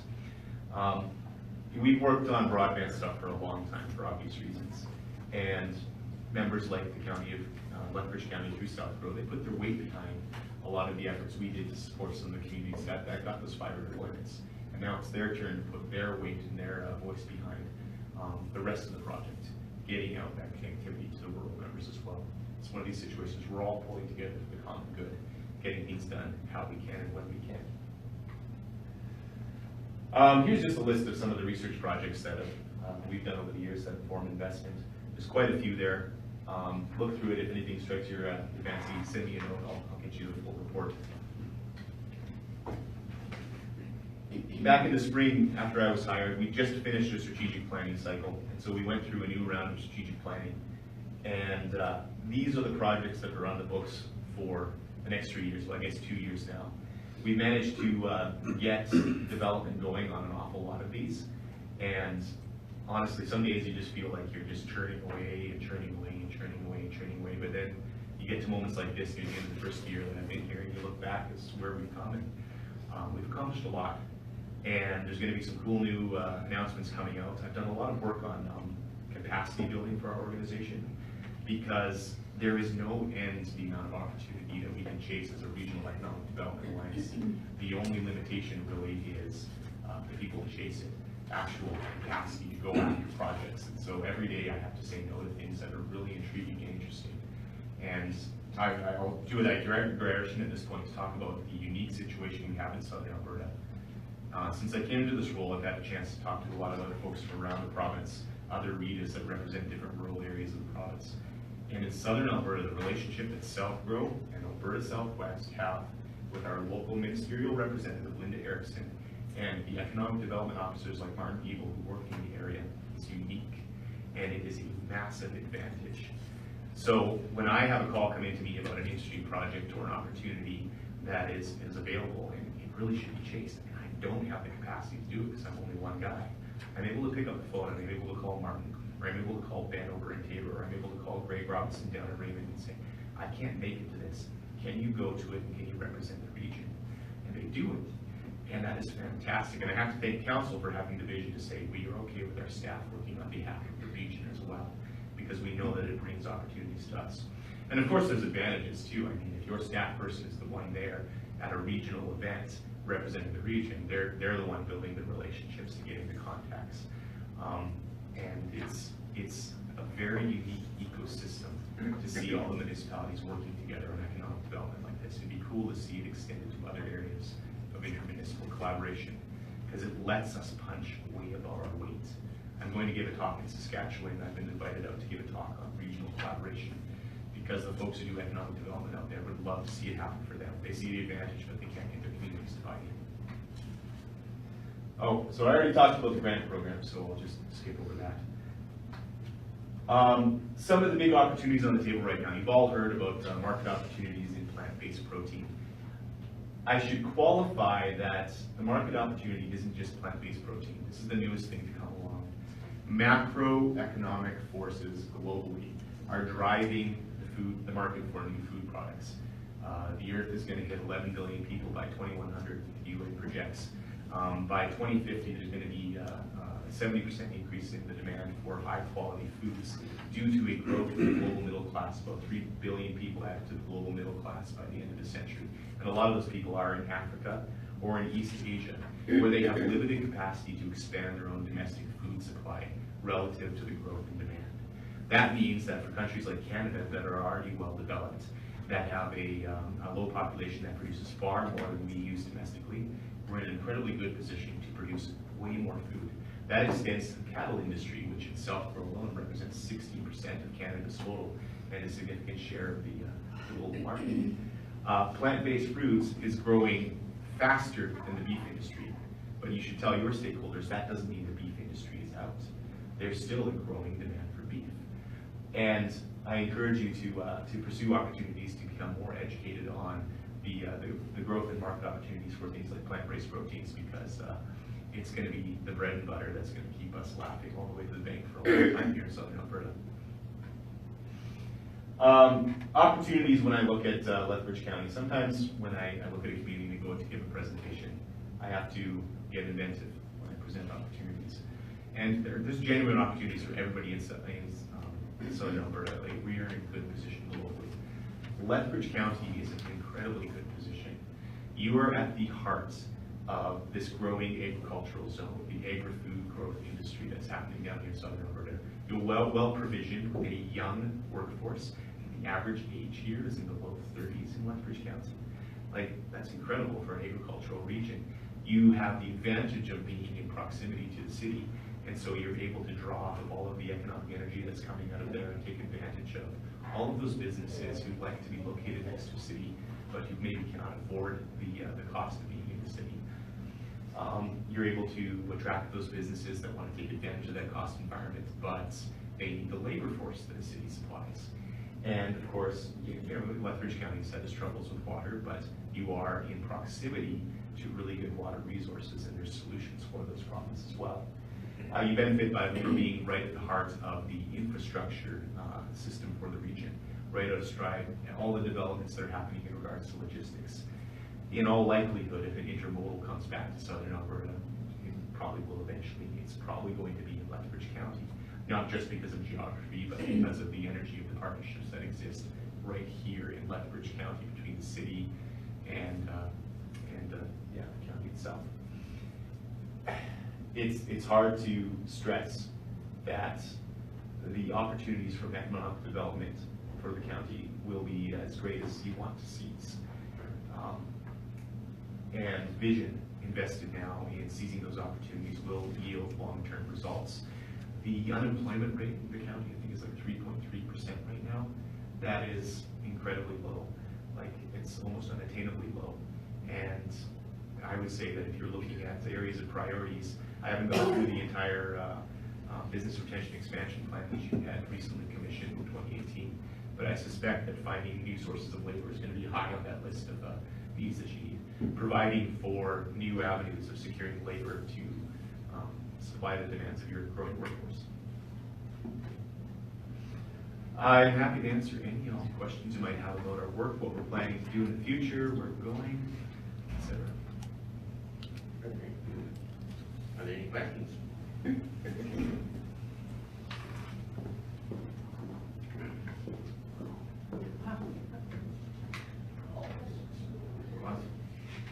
Thank you, Mr. Chairman. You were talking about the renewable energy and everything like that. Have you heard of the project, for energy waste? Yes, I have.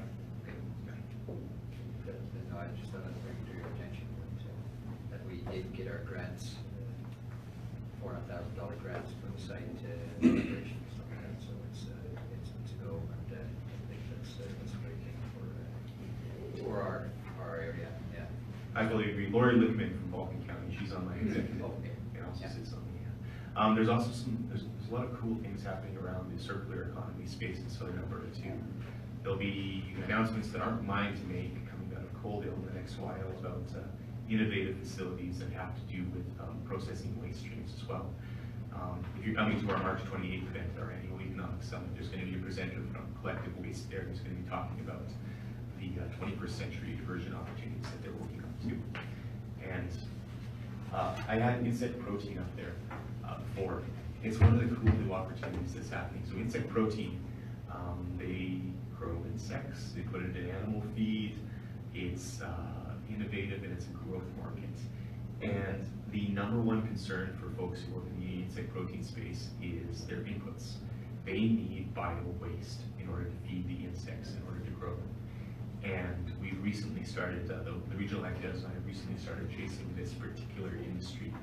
And we've discovered that we have a ton of organic waste down here. Like some of these companies eat like 100 tons a day, and that's actually a drop in the bucket compared to what's actually available down here. So, interesting out of the box space that can be chased that pertains to turning our waste into profit. Plus, Like the insect protein, what's the percent of protein that you get out of the actual insect itself. Yeah. So they can put the entire insect into an application, depending what the application is. For animal feed, they'll just grind it up basically and put it in. You can do that for human feed as well, for human food solutions. I'm calling it human feed. But they can also fractionate it to pull the pure protein out, so you can put it into complex processed food products. You could have, like I've seen fractionated protein from insects. It looks like black powder, and you could put that as an ingredient into anything really, and it would be very nutritious. It's interesting though. So when they grow like the black soldier flies and some of these other insects, 50% of the output is the insect that you put into feed, and 50% is insect poop, which happens to have some extremely interesting applications for fertilizer applications. So they're able to take the entire output of the factory, and half it gets sold to fertilizer and half it gets sold to feed. And it has some interesting reactions with the plant itself, which, how do they describe this? I'm getting nerdy here, but bear with me. There's a chemical from the insect that's found in the poop which stimulates the immune response in plants, which makes them more resistant to bugs.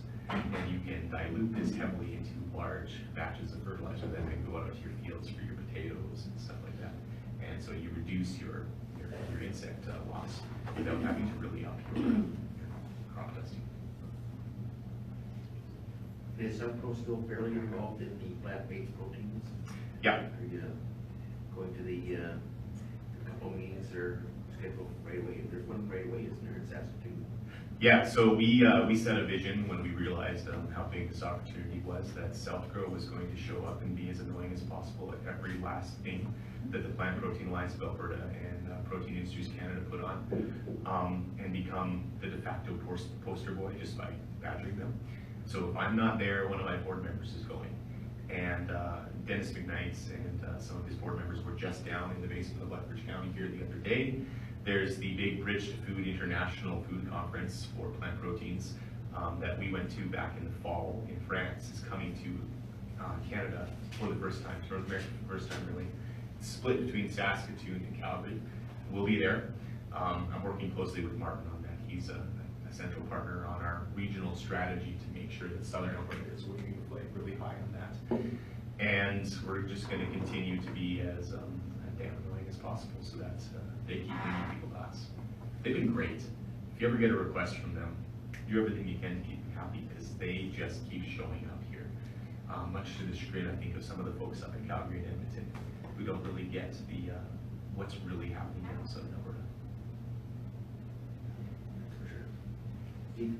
Thank you, Mr. Chairman. How many members does Southgrow have? And just a reminder of remind us what area that encompasses, I guess. Yeah, so we've got 26 paying members. One of those is the City of Lethbridge, who is an associate member. Honestly, they've been great. They've approved their membership fee, their 4-year budget this last round, and we work closely with Economic Development Lethbridge.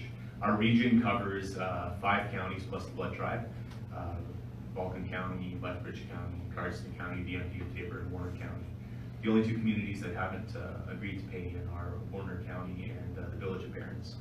We've done presentations to both of those members, and for whatever reason, they've declined to participate. I think we will be increasing our membership by 1 from slightly outside our region, a town that has been part of the association before, but of course, they haven't made the final decision on that, and that's up to them to decide, but they would be a very good addition. We're also looking aggressively at expanding our memberships into industry and associations, both companies and industry associations that believe strongly in regional economic development. I think there's a growing will for that kind of participation, which anything that can increase our resources, increase our capacity, and allow us to chase the opportunity out there is good. Thank you, Mr. Chair. Like we have the organization South Grow, is there a North Grow and more of the same organizations in the province here? Or? Yeah, so there are 9 regional economic development alliances, that's what we're called, that exist around the province. At one point there was 12. In 2011, the provincial government decided they wanted to outsource these organizations. They used to be ministerial objective initiatives, and they had fairly large budgets and government cars and the whole 9 yards. Linda Erickson was actually the manager back at that point. And in 2011, when they outsourced them, they turned it into a partnership model. So we're a non-profit association. The provincial government puts in the largest amount of money that has to be matched by 25% from our member communities. And we've almost gone through 2 5-year funding cycles now. Our next contract renewal is coming up for renewal in 2020. And we anticipate the contract will be renewed. Of course, as a group of organizations together, we put in our ask saying, listen, costs have gone up. We'd like to get a little bit more. We will still match by 25%, that kind of thing. But there's a lot of opportunity to chase, and we think this is a good partnership. Any other comments? Mr. Chair, you touched on the broadband or the lack of broadband in the rural areas, and I think that really hinders our development that we can be doing with the lack of the broadband. Is there any way that we can speed it up, that the government can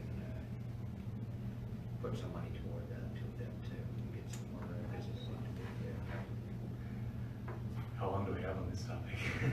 So, what's happened in the province of Alberta over the last number of years is there has been a lack of leadership from the provincial government on this. Changing administrations, the difficulty of moving in this space when it is evolving so rapidly. It's understandable. And the individual municipalities and regions have advanced their own plans. The problem is that every once in a while the government comes along and says, okay, we're going to take action on this file.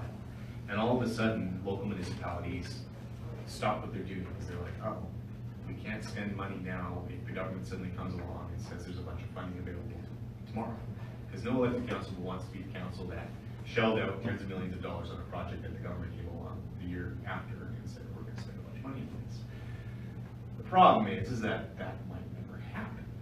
And it's one of those things where I think that individual municipalities just need to forge ahead. There are solutions to this problem out there now. Obviously, the challenge is highest for rural areas because it's infrastructure. And it's difficult to overcome that political will problem when you're thinking about doing large spending. I would say this, technology is advancing rapidly in this space, and that means costs are coming down. And there are new viable solutions that might be coming online. Robert was at the presentation at our quarterly just before Christmas. I hope he came back and talked to you guys about it. Yeah. APCO is looking at aggressively moving into the broadband space, replicating their natural gas franchising system for broadband deployment. Now, what that will mean is that entities like Lethbridge County will probably have to set up some sort of a partnership with some other municipalities around you to make it viable. It probably will involve an upfront spend, but there is a payback. You do make money on it over time, just like the natural gas arrangement, and you eventually end up owning your infrastructure and being and having world-class infrastructure. So I would say stay in tune with what's going on there, and don't be afraid to move aggressively on a project if something cool comes along, because I think you can defend the expense to your members, to your stakeholders. You know what you meant. Yeah, thanks. Any other questions? Morris? Yeah, thank you, Mr. Chairman. You just alluded to, the unemployment rate that Southern Alberta is 3%, and I think the province is pushing pretty close to 7%. And I see a problem down here for certain businesses wanting to establish here in South, that's what they're going to be looking at. Hey, where are we going to find the labor? And I know the feedlot alley has a real problem trying to get good labor, and maybe you can expand a little bit on that. Why is that? Like, there's so much unemployment across the province, however, the south is struggling. Yeah, times are good in Southern Alberta. We get good problems. I tell everybody that all the time. You know, when you look at what's all the rhetoric in the news, none of it really applies to us.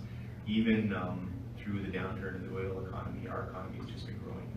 And you look at the population growth in Southern Alberta, for all the communities right along the Highway 3 corridor, it's been 20 to 30% over the last 10 years. It's incredible. The solution to our labor shortages, I don't know what the right solution is there. I don't feel like I have the ability through what I do in order to really get purchase on it, other than continually making sure our politicians have that message. Because the federal government has for a very long time had an immigration policy which says we maintain population growth of 1% per year. The domestic growth rate, of course, is well below that. And so they basically top up population growth every year with immigration to keep us at 1%. I mean, it's going to be the problem in Canada for a long time unless things radically change, because we have such a massive, massive resource base and such a small population. There will always be more opportunity to chase, more opportunity and room for expansion, at least for the next 100 years or so. Macroeconomic forces beyond our control might change that. I'd say there's huge opportunities for companies in Canada to innovate and to take advantage of the growing field of robotics in order to become industry leaders in their field, both pun intended and metaphorically speaking as well.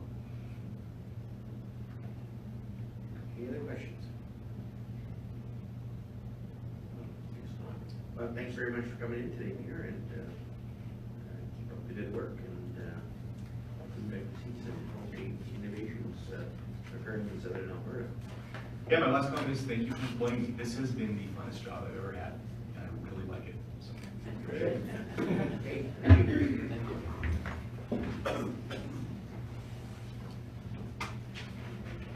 So we do need a motion to receive for information.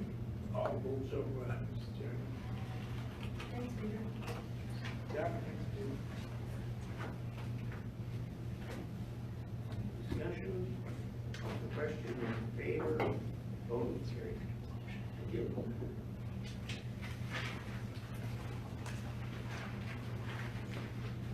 Okay, page 139 and 140, and an invitation from the town of Coldwater, Robert Horvath, to the representative county for the Coldale Sandy operation.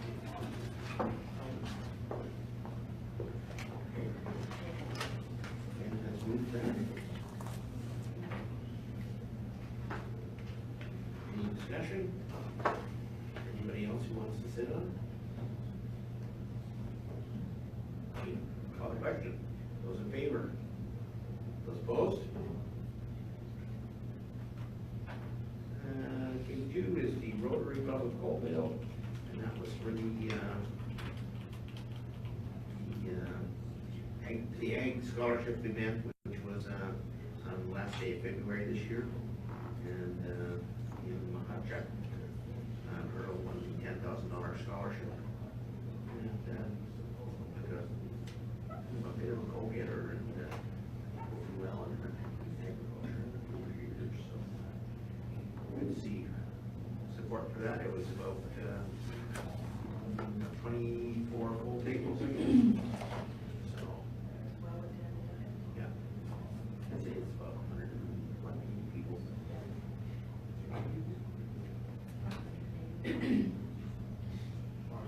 It's good. So we do, Steve. Thank you, Mr. Chairman. I will approve Reeve, Deputy Reeve, and Councilor Horvath for attending the event. Yes. Further discussion? Call for question, all in favor? Opposed? Carried. Thank you. And the last two were invitations. So, the invitation for the Picture Bit Hockey, you probably know most about that, Steve. Chairman. I've been just kind of a point of contact through someone I know that's a coach and on the organizing committee of the provincials.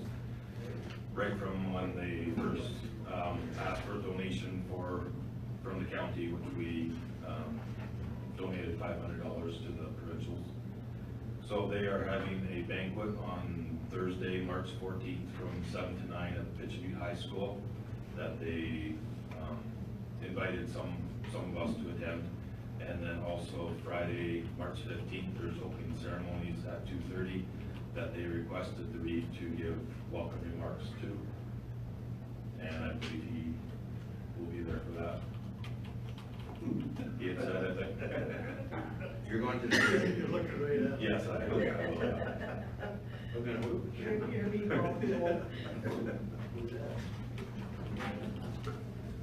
So they had invited the Reeve, Morris, and myself to attend the banquet, and it kind of opened up to anyone, but that was Morris being a local there, and me just for, I guess, just for helping out and everything. So if anyone else wants to go, it would be, they'd be welcome anyway.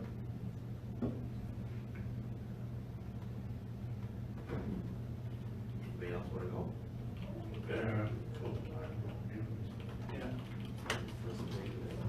March 14th for the banquet.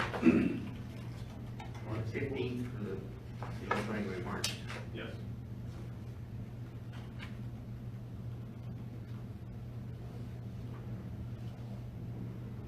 I know, I'll let you know what the banquet, I don't know where I can go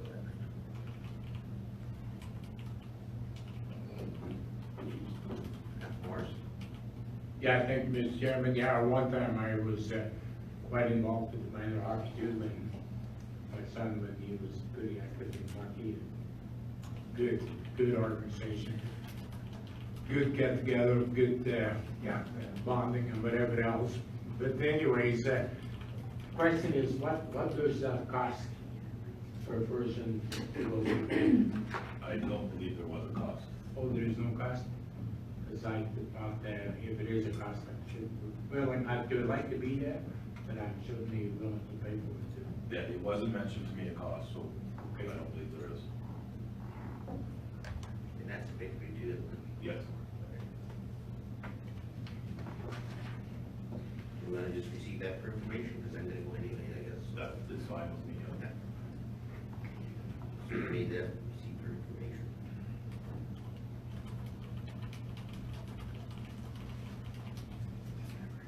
Any further discussion? Call for the question, those in favor? Opposed? Okay.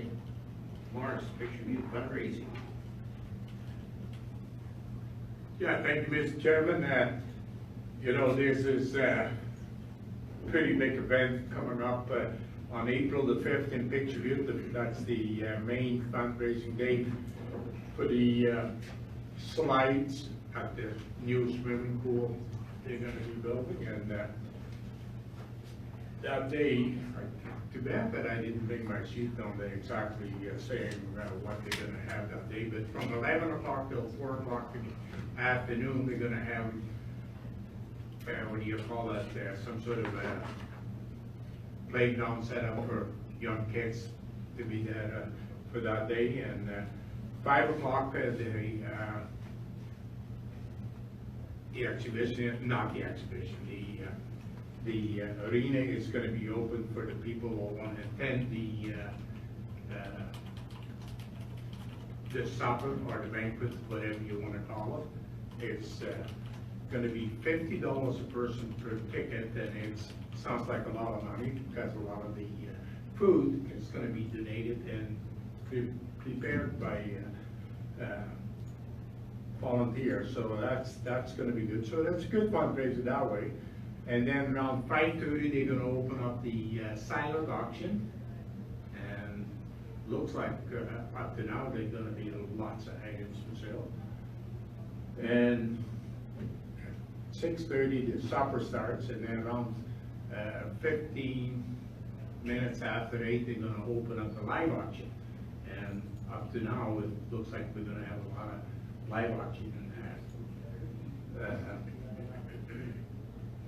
Parcels or gifts or whatever down there to be auctioned off, and it looks like it's gonna be pretty good.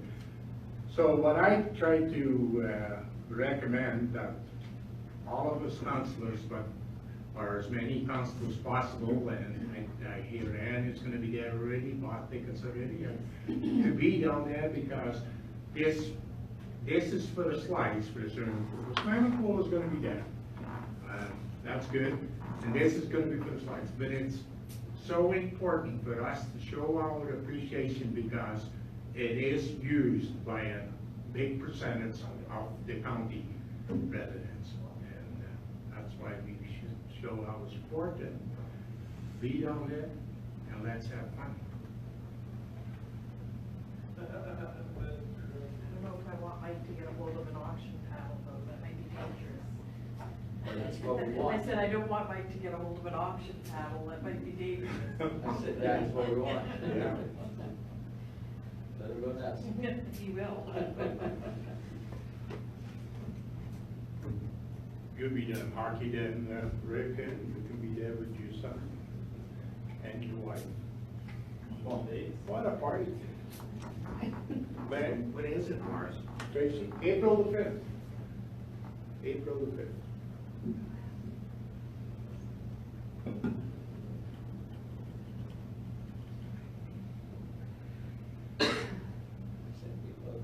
That's it? So we should send everybody out there. If you wanna go, it's on your own. Yeah. Yeah, that's what but I think it is, would be a good guess here that as many councilors possible could be. Yeah, I would say to you should be there on our own.